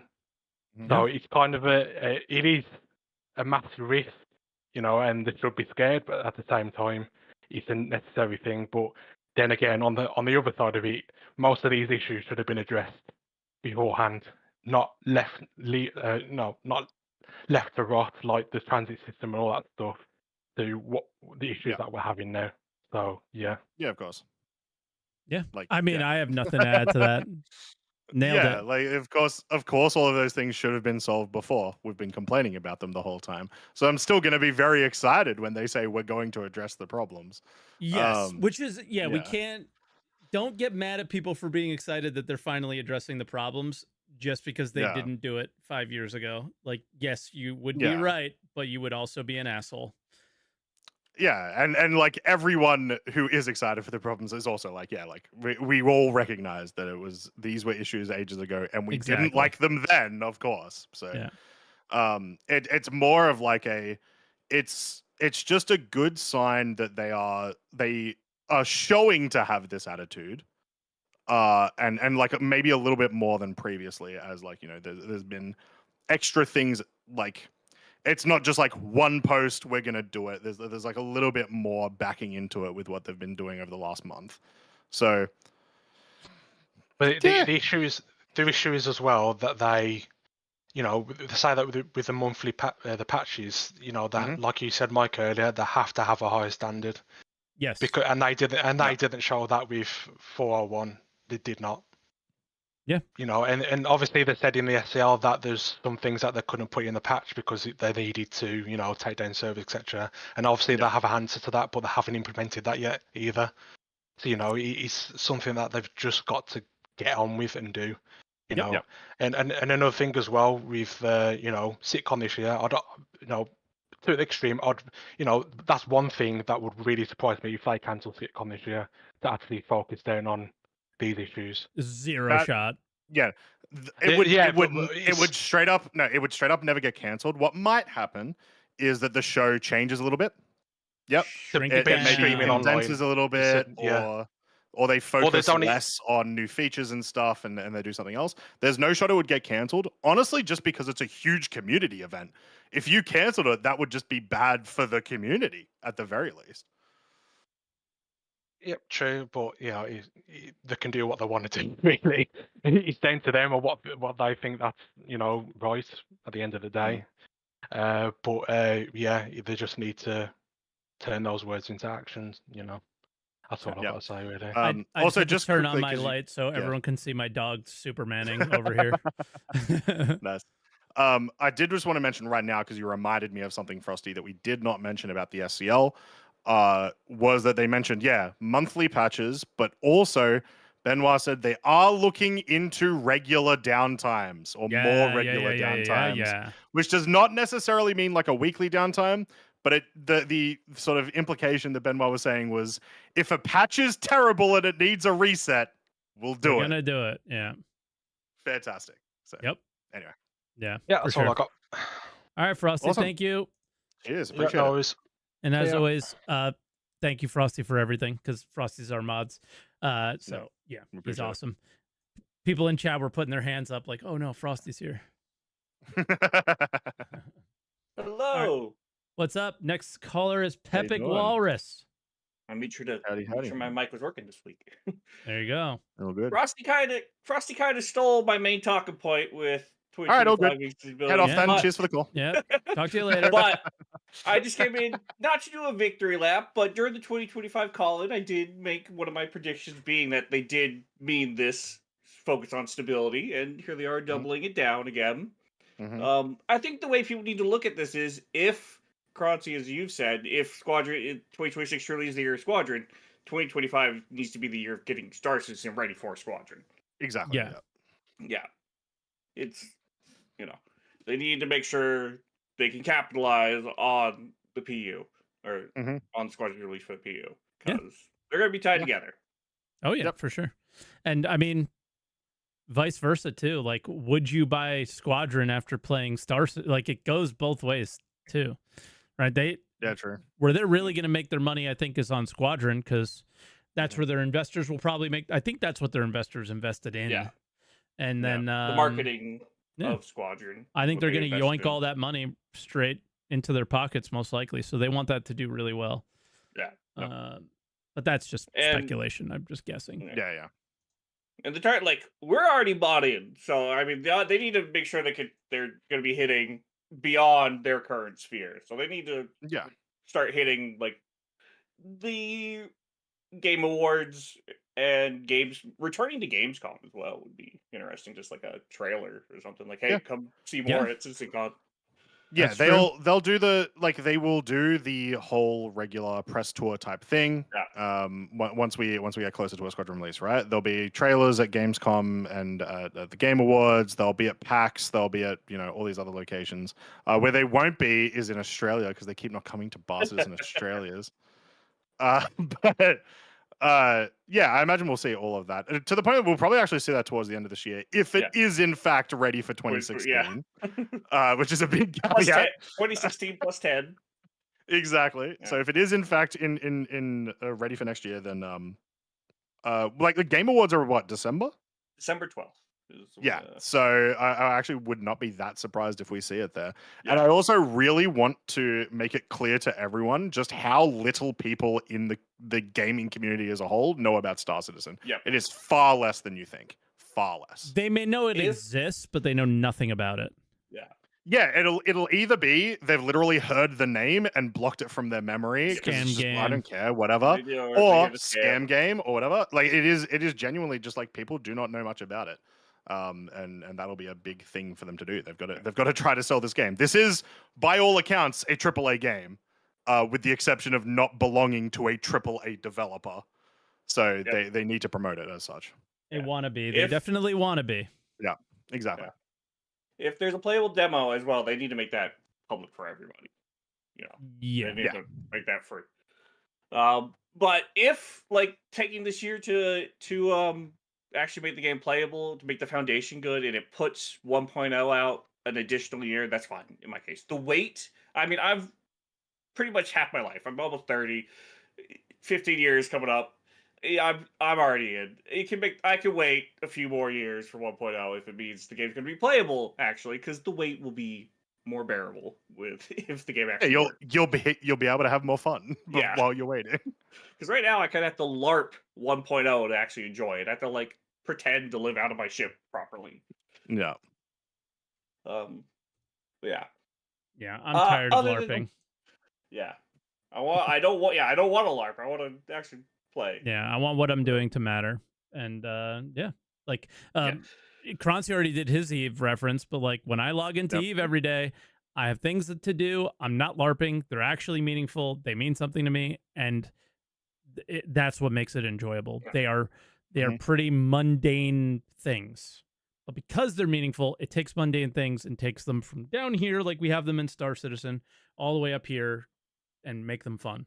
Like just it's literally that simple. You don't need to overcomplicate it.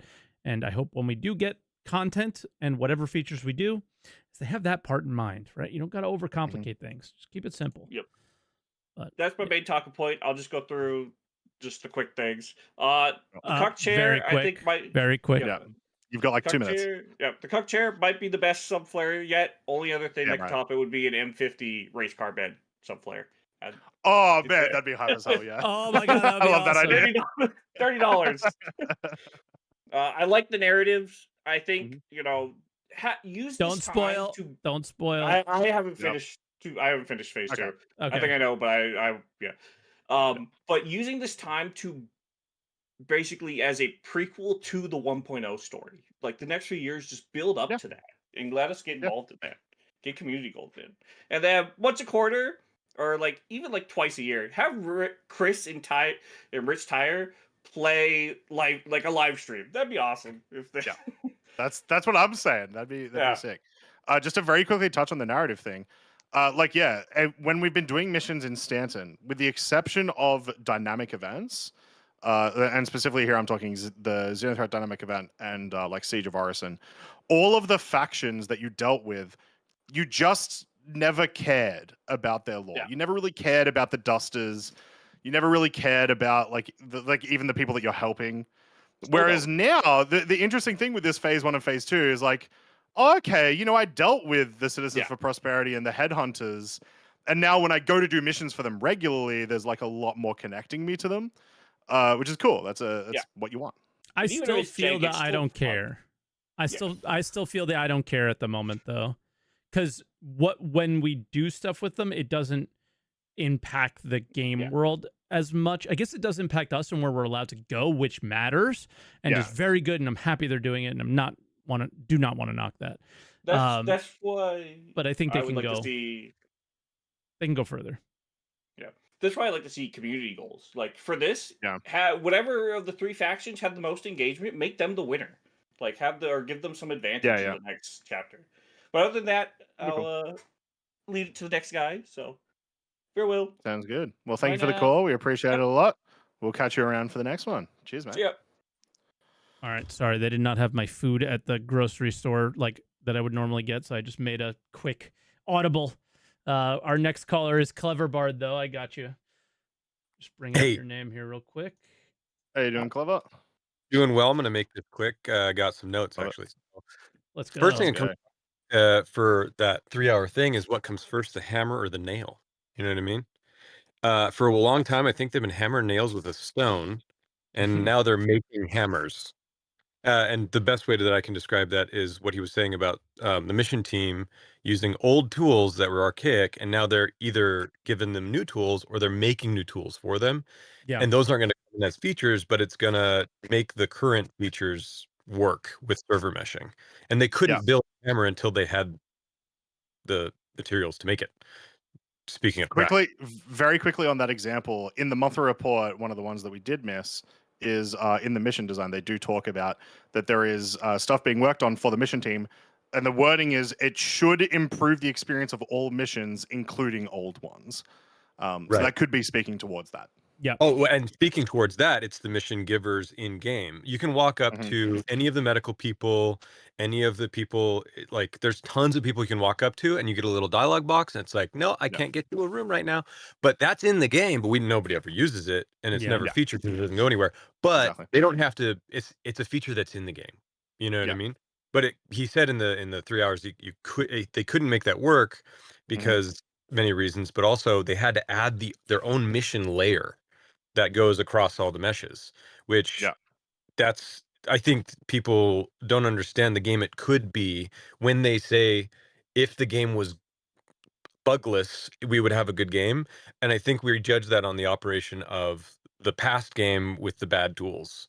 And like, I think they've already put many things into action. Speaking of like the meeting that they had to split up all of the different devs individually into the teams, the engineers and the way that they go. So I think they are putting it into action instead of just talk, but we haven't felt it yet.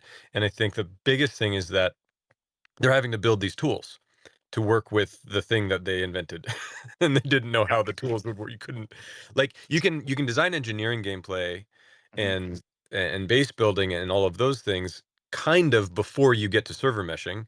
So I understand that, but I think they have enough of a game that Summit and Stankrat, once it's good, we had an opportunity when Summit came in for all those players to go, yeah, I want to jump into this game. And I don't think it was the gameplay. I think the gameplay was fun. I think Summit comes back in halfway through this year when it's good, like after you guys tell them it's good, and we all tell them it's good. If it's good, those are thousands, millions of players that are going to buy an Aurora and get and go. But yeah, I think there's one sort of thing where it's like when people say that, like, Star Citizen doesn't have enough gameplay. Have you guys, well, not you guys as in not Mike and CleverBard, but to those people, have you ever played Sea of Thieves? Every mission is exactly every quest is exactly the same. There is like 4 things to do. One of the most fun games of all time. And you know why? Because it works. So like those sort of aspects exist in Star Citizen. The game just doesn't work. So there is a big pull there that will keep people in even without the addition of new features. That may have also been a thing that CIG realized is like, not only are people treating it as a live service game, there are more people who would want to play this game as is if it worked. Yeah. Like Stankrat sits down in D2 all day, screenshot like content, and it's about the community. It's like and I even enjoy ratting in Tarkov. It's like when you guys were saying like Mike, the depth of the game, what are you making the money for once you have the ships? I mean, you don't want to ask gamers that question because really, no matter how deep a game is, it's a game. And what are you doing? You're having fun with your viewers or your friends, and that's the depth. And and I think they have the necessary depth. Like, yeah, what is life worth living if whatever? But so just fuck it. Who cares? Yeah, we only said we were gonna do all these things, but none of that matters, right? I only bought into a game because it was gonna be these things, but since it's not, screw it. It's okay. Like, that's what I feel like you're telling me. No, not at all. I think you're misunderstanding me. I probably am.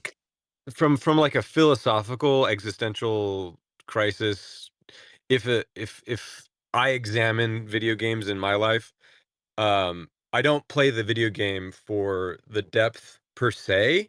Like Assassin's Creed, go kill a guy. At the end of the time, I had a good time. Like, having the good time is, I think, the point I'm making. The depth is what we make it and the enjoyment that we get out of it. Yeah, for sure. There's nothing wrong with what you're saying. Mike, I guess Mike is saying the depth isn't there for him. Yeah. Right? Oh, for sure. Yeah. For sure. Yeah. And like, as somebody who like mentions Eve all the time, like endless depth, I don't participate in the super deep mechanics, but they're there for me when I'm ready. Like what I think you're trying to say, and I'll take it and I'll run with it a little bit, is a majority of the player base does not want EVE Online insane depth. Yeah. And that's okay. Or doesn't need it. No, they don't want it. And the game, but the game does need it. It absolutely does need it. It does. Because there is a player base that does want those things. And when both people are happy is when you have a successful MMO. You have the people that are insanely playing the game nonstop all the time and need the depth to feed their beast, to use Jared's words. And then you have the I just want to play with my friends, which is, and I'm sorry I'm saying it that way because I don't mean it like I'm being condescending the way I just realized the way I said it. Mike's just mad that other people have friends. Yes. And guess what? That's okay too. Yeah. But you need to have both in a game like this, specifically an MMO. And please do not take what you want and discredit what I want. And I'm not saying that's what you're doing. I'm not saying that's what you're doing, but that's what people do to me all the time. And it's bullshit. So what I'm saying is a yes and, I guess. Yeah. Exactly. I was going behind, and like in general, gamers don't ask us what. Yep. Whatever. And general gamers are the most important because they're the majority of people playing. And they're the ones that'll make it successful. Exactly. What I was hearing is we're scared the funding's going to stop or whatever, and to get to the depth, I think they have the recipe for depth. They don't need to add new features. So people, I think, are freaking out about not new features, but they don't need insane depth today. They're going for it clearly, and that's why I signed up for this game back in 2015. And you know, but I think so many of us have been operating on what it has been, and we've been in it for a while, and we don't consider what it could be with what's there. Yeah, you do not need to cater like to somebody who we called out earlier, and I love you. I love you. You're one of my favorite people in the world. They do not need to cater, and it's probably a bad idea to cater to someone like myself or someone like Space Cutlet. Like lots of time, lots of ability to grind, wants those things. Is it the right time for that stuff? Probably not. You probably have to get your teeth sunk in as a regular player and get that feeling good for the regular, and then add the depth onto that, right? Yeah. That's I introduced my brother to it this year. He crashed. He can't even fly. It's there's for the new player, the depth is just like flying and landing. But I don't want to take up too much time. So I was gonna say we're a bit late into the call, so thanks very much for the call. It was awesome, and we appreciate you calling in. We'll catch you soon. Yeah, yes, and just to add on that really, really tinily quickly, somebody was like, well, what's a regular player? I'm like, play a couple hours, a few times a week, some missions, some mining. What extra depth can I add onto mining? Oh, I could do a little bit of crafting. I'm not going to be crafting a space station, but I'm going to be crafting something. I'm going to feel my impact in the game. That's the depth that I'm talking about. Very simple stuff. All right, Samurai, hello. Samurai, how you doing? Now, and Samurai, not to be rude, but I'm going to have to use the restroom, so I'm going to jump out real quick while you're talking, but I can hear you, okay? Can you hear us? Okay. Well, yes. Yeah, I can. Can you? Yeah, we can hear. We hear you loud and clear. So, I think me and Pep came on the podcast to cash in our bets. Yes. so,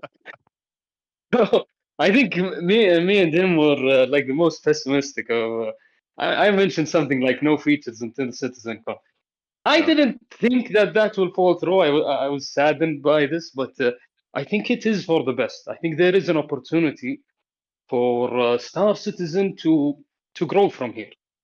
Because I think if they fix these bugs and go back to shipping gargantuan features, big features that are complex, it will eventually ruin the game, and we'll be in square one with all these bugs.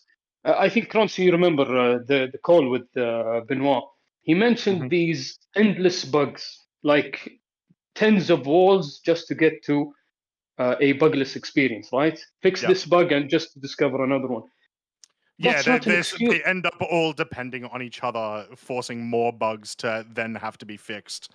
And you sort of end up with like this cascading problem where it's like the initial problem was like someone couldn't open an elevator, and now you need to exactly. And not that not that it depends. It's actually that they never knew about this bug. It's hiding behind something, and I think it's not an excuse. It's actually a sign or a a sign of negligence, of wrongdoing, right?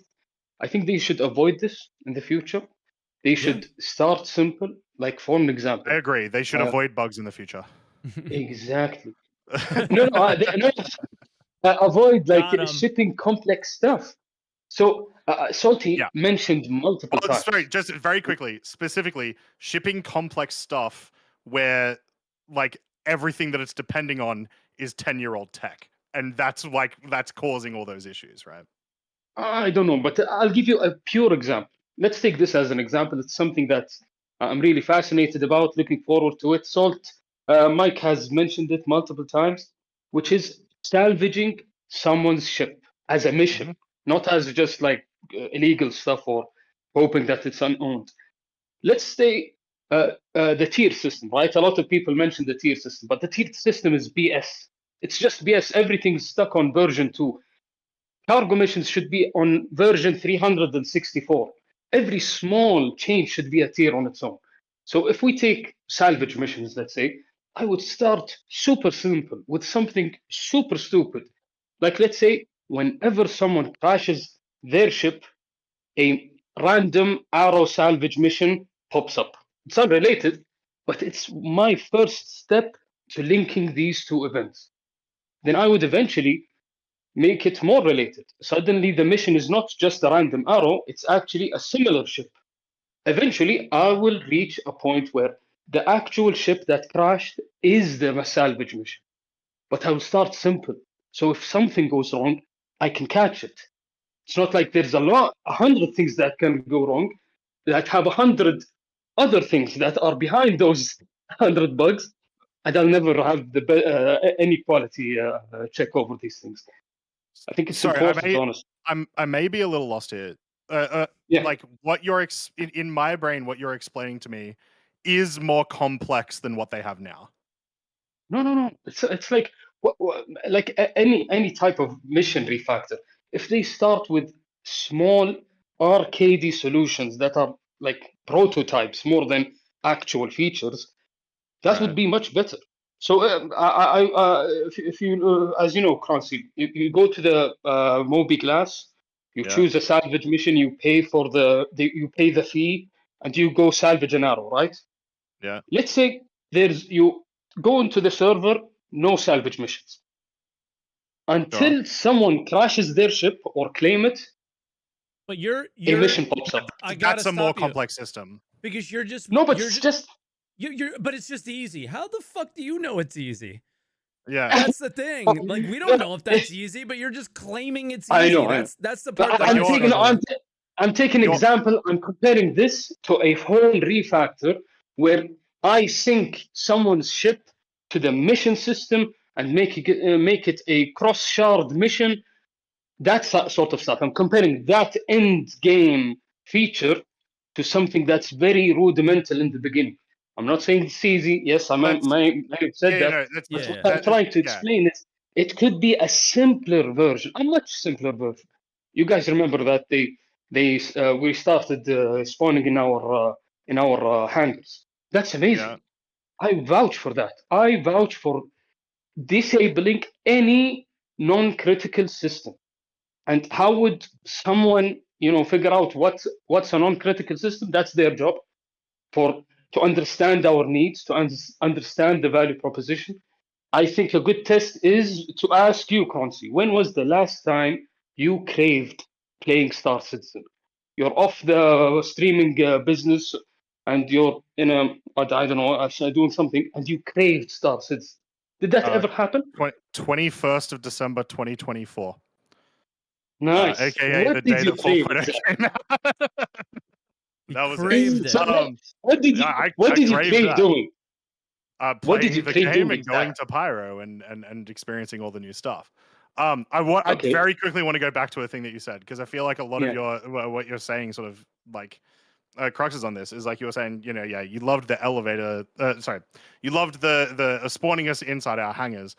That was them curbing. That was them attempting to curb like elevator issues and similar other issues that were pervading the game. I would say curb which they're actively trying to fix. You were using that as though for an example for the mission system, and that's where I'm confused.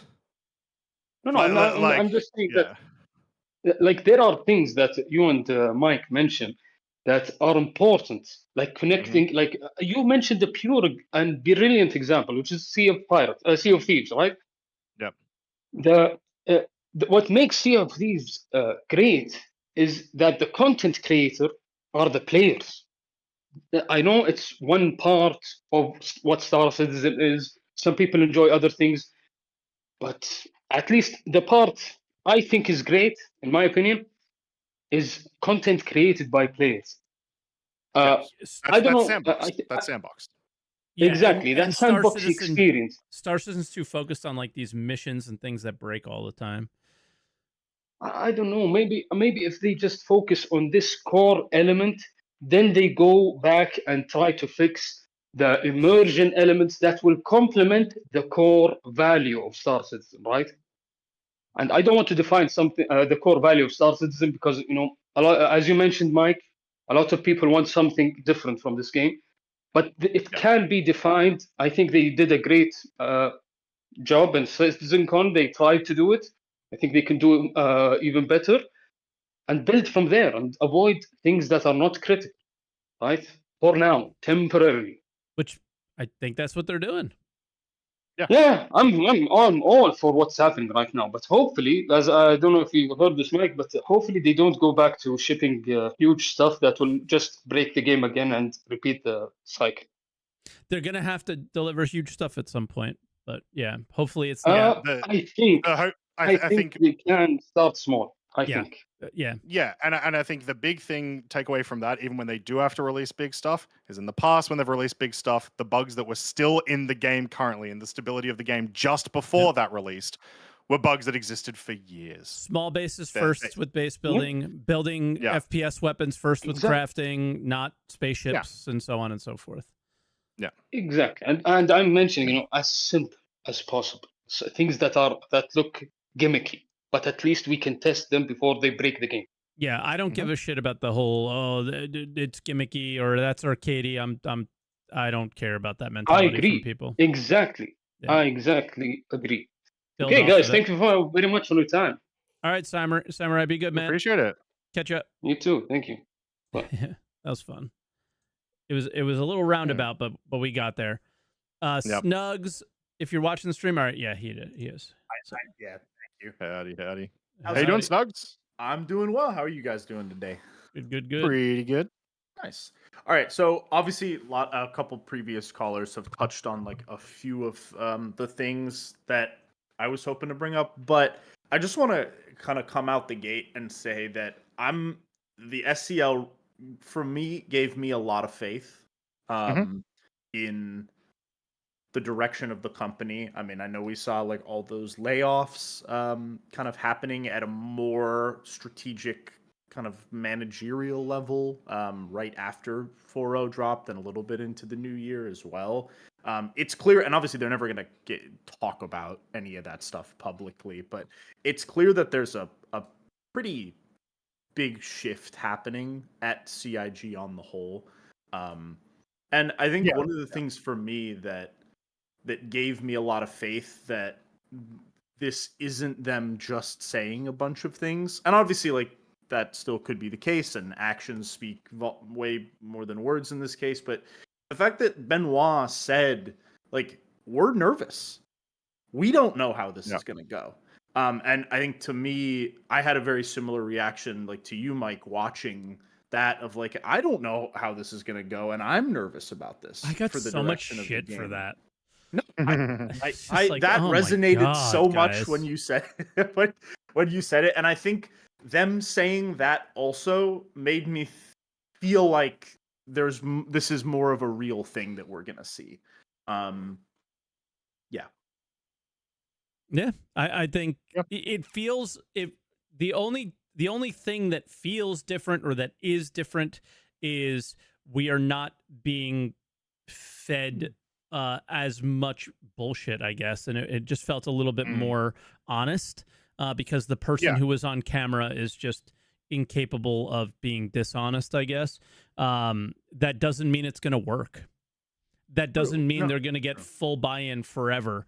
And that anything that is said today is going to become true. Yeah, and I think we've already started a little bit to see with their actions around 4.0.2, right? We haven't had a public PTU build in coming up on 2 weeks, and it sounds like we may not have one for another full week. And it really feels like they're trying to focus on getting a ton of fixes in, getting a bunch of logging stuff in before rolling it out, instead of trying to just rush. So again, that may very well be me reading way too much into it, but Well, it feels I'll like support that really maybe quickly. we're getting I'll a support little that. bit, you know? Yeah, I'll just support that really quickly. You're saying, like, it also seems like 4.0.2 is a patch that is primarily bug fixes with one event that, for the most part, and similar to what they were saying before, is like it's more content rather than it is a feature, right? Yeah, they're just So cargo theoretically, hauling. it shouldn't cause too many problems. It'll cause problems, but it shouldn't cause too many problems. And so, like, if we get that patch, if it does do what they just said they want to do during SCL, and then we get one or two more after that, then yeah, I think that is essentially proof of them at least attempting to do what they said. If we have completely broken freight elevators during that event, I think you have every right to be mad about it, based off of the communication that we've just got, especially when that communication started, like they said, in December. So now you have had 2 months to figure this out and prioritize that, because you knew this was coming. And if you didn't, that shit's on you, and don't get mad at us if we're pissed off at you about it, because I should be able to go into that event, and the things I should do should have gotten that Joker card and should be working, at least better. Yeah. I think one of the unintended consequences of the event also for me is, like, I love cargo hauling. I'm trying to grind my Citizens for Prosperity rep right now, and so a lot of just general missions, not the event missions, because I finished those already.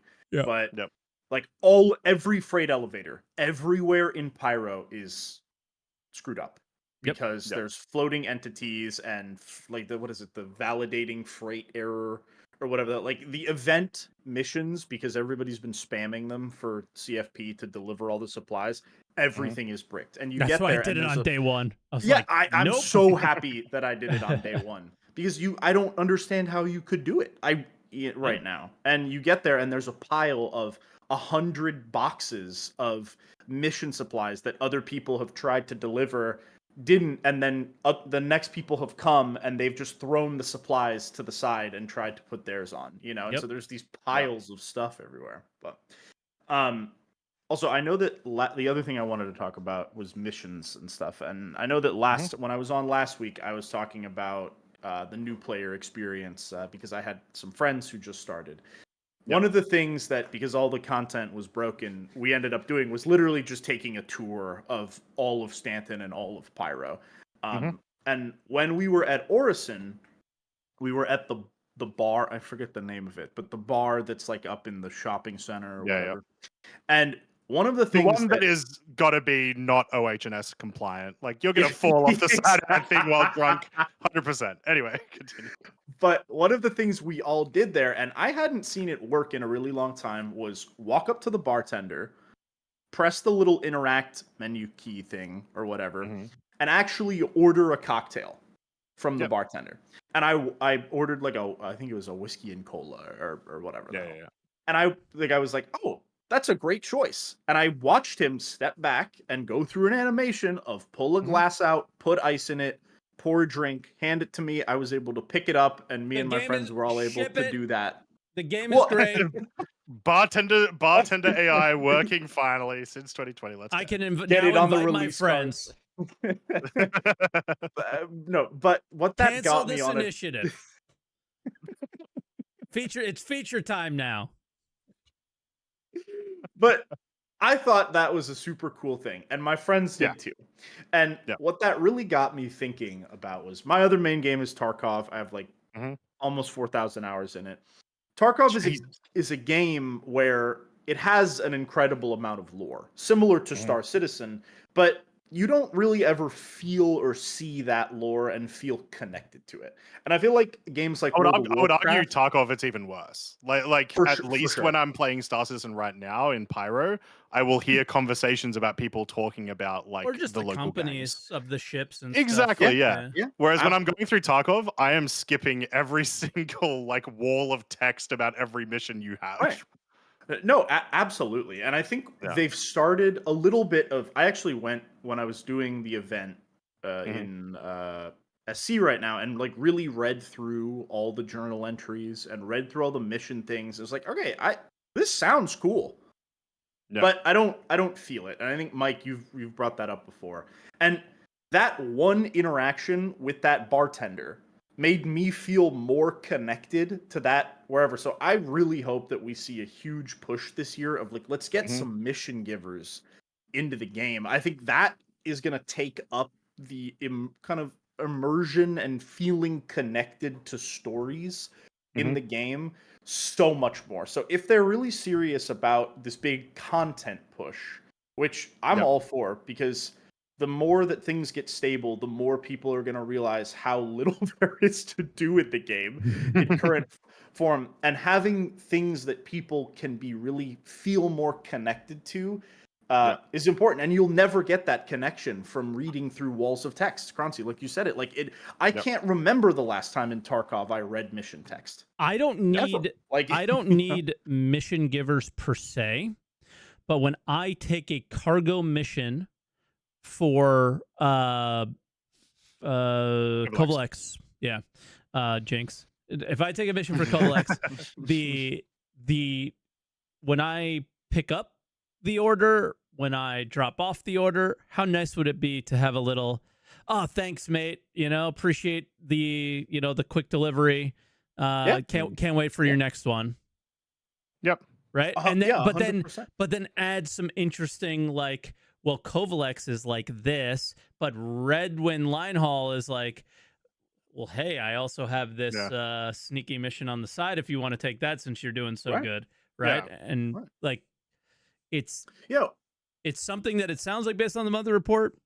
Maybe they want to do that. That's what I was going to say. Very possibly, maybe that's one of those new AIs that they're talking about. Would be That's beautiful. right. We're going to see bartenders mixed with FPS enemies. Let's go. I just want like how Dooley would pop up in the top right. Just talk to me a little bit. It's 2025, man. Just talk to me. Yep. I don't want to read. Audiobooks have been a thing forever. And I hope the real reason Mike wants lore. He just doesn't want to read. I like lore, but I don't want to read it. Like, why do you think Astropub is like so popular? Because he reads it for you. Yeah. We're approaching time. Well, more than approach time. Maybe just That was what I had. That was all I had. So thanks, guys. I don't want to read it. No, exactly. I want to feel more connected, and I think that will go volumes for the community and all that. Yeah, for sure. Yep. So for sure. All right, thanks, guys. Cheers for the call. Cheers for sharing. Have a good one. Peace. Bye now. Catch up. All right. How many you got room for in your energy levels? One probably, one barely, maybe a quick 5 minute. Quick 5 minute from Corrupt. All right, cool. Yeah. All right, Corrupt. You won the lottery. So you're our last caller for the day. So what's the name there? Dasmols and Johnny. I see you guys. And Johnny, we especially can't go with you. You got to come early because Johnny is the king yapper of Answer the Call from before your day, Croncy. So yeah, we couldn't get to him today for sure. So guys, make sure you guys call back again next week. Please do, and try and get in there early so we can get you in there. Yep. All right, Corrupt. Can you hear us?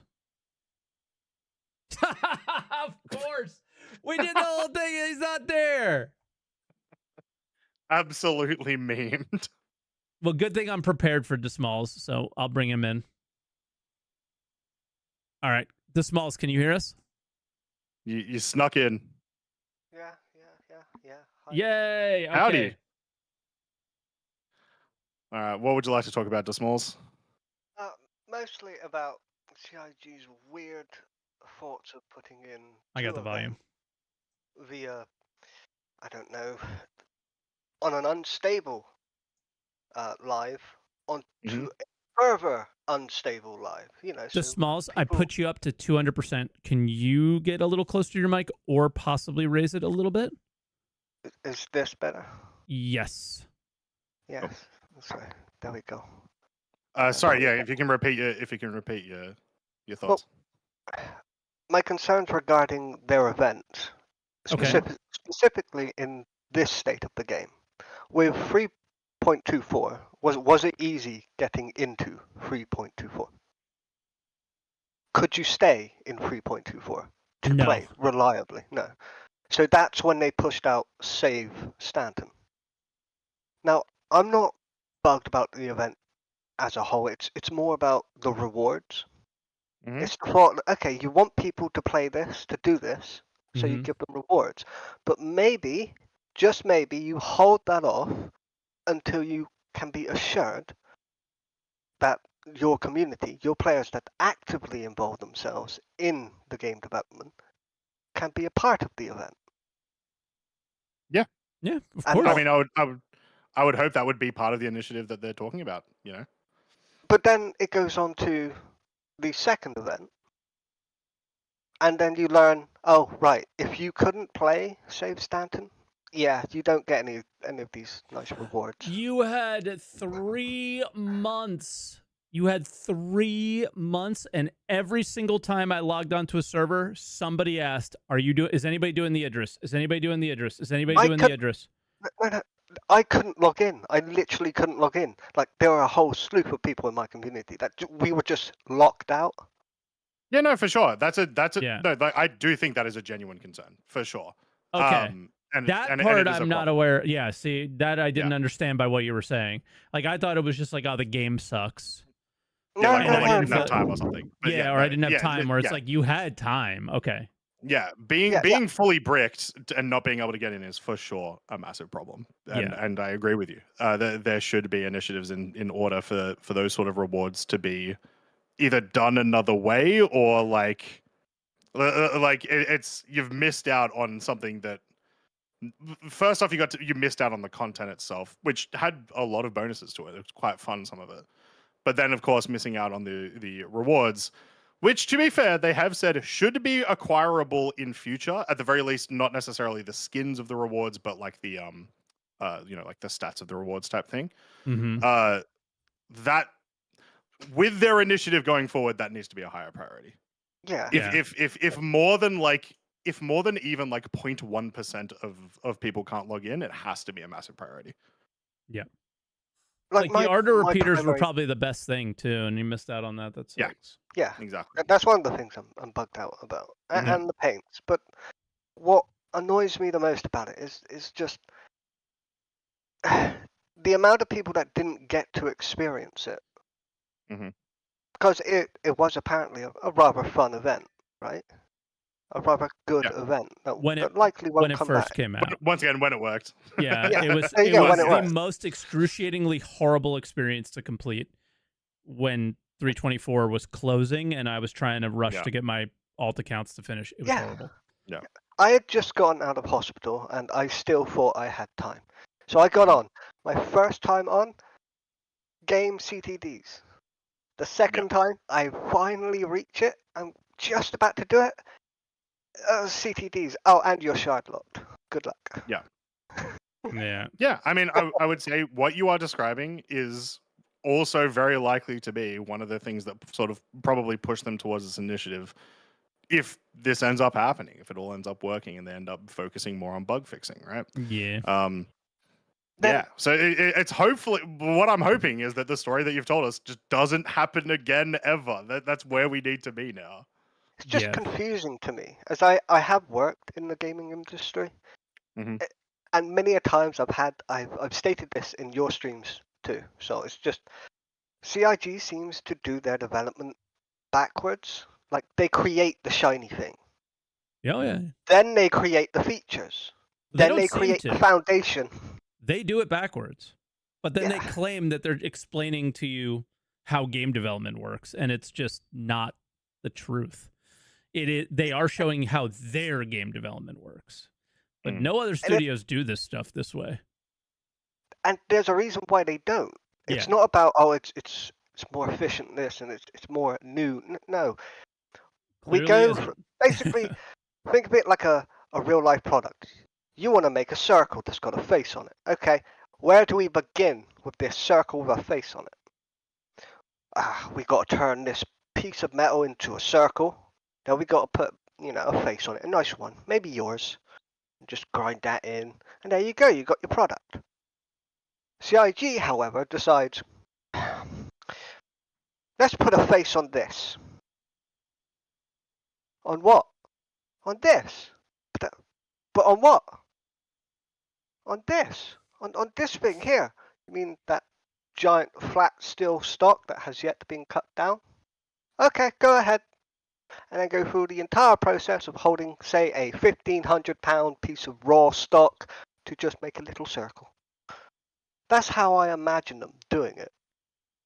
I think what's to probably be more accurate to especially what they've like shown us, it's less that they sort of start the like process in the wrong order.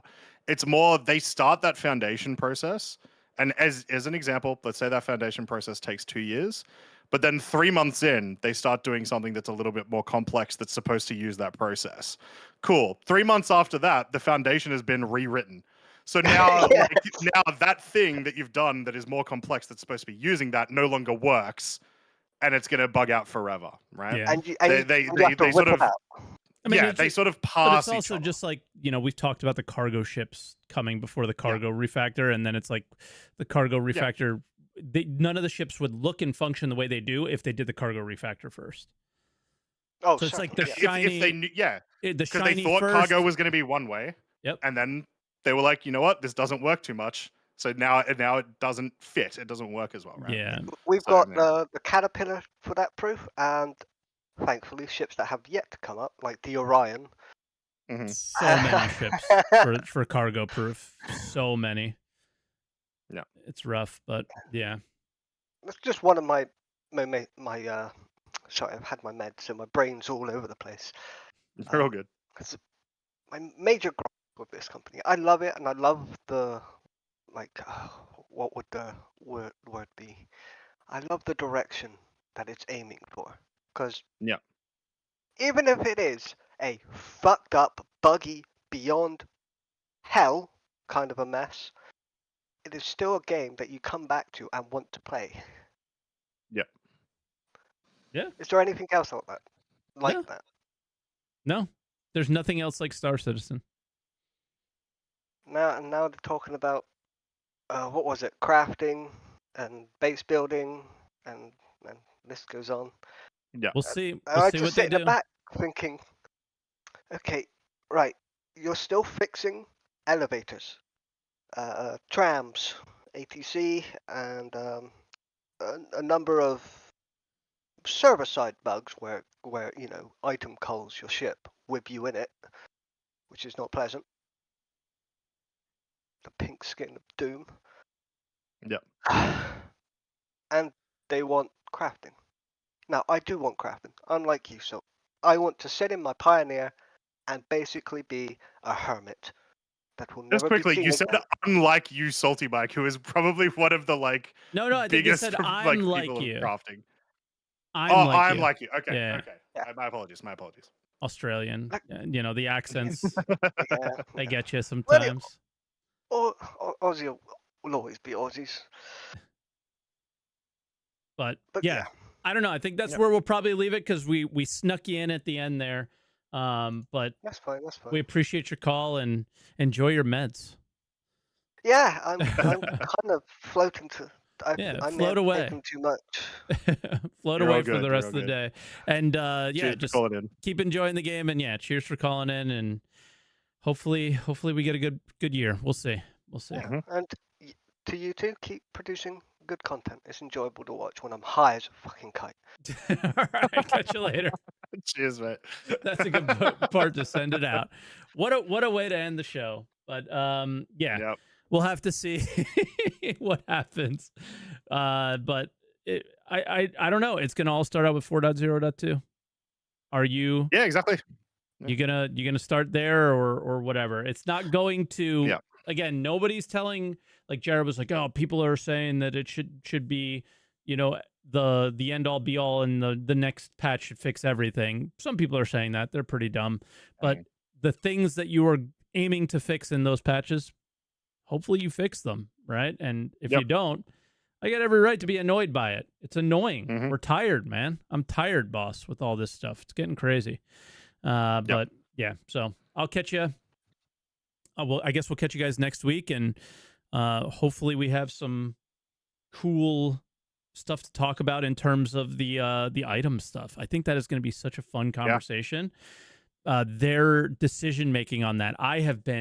There have been more shows titled around item insurance for this podcast than anything else. Insurance has been the most done topic for this show over the years, and they're about to tell us how they're about to do it for FPS items, weapons, armor, things like that. They're at the bare minimum, they're talking about just what is item recovery going to look like. Yeah, and stuff we need to know. So I'm excited. So with that, guys, like, subscribe, follow us on Twitch, and don't forget. Oh, I forgot, Mike. You have to answer the call. That's what you're supposed to do. Oh, of course. Yeah. Answer the call, guys. Yeah. That's the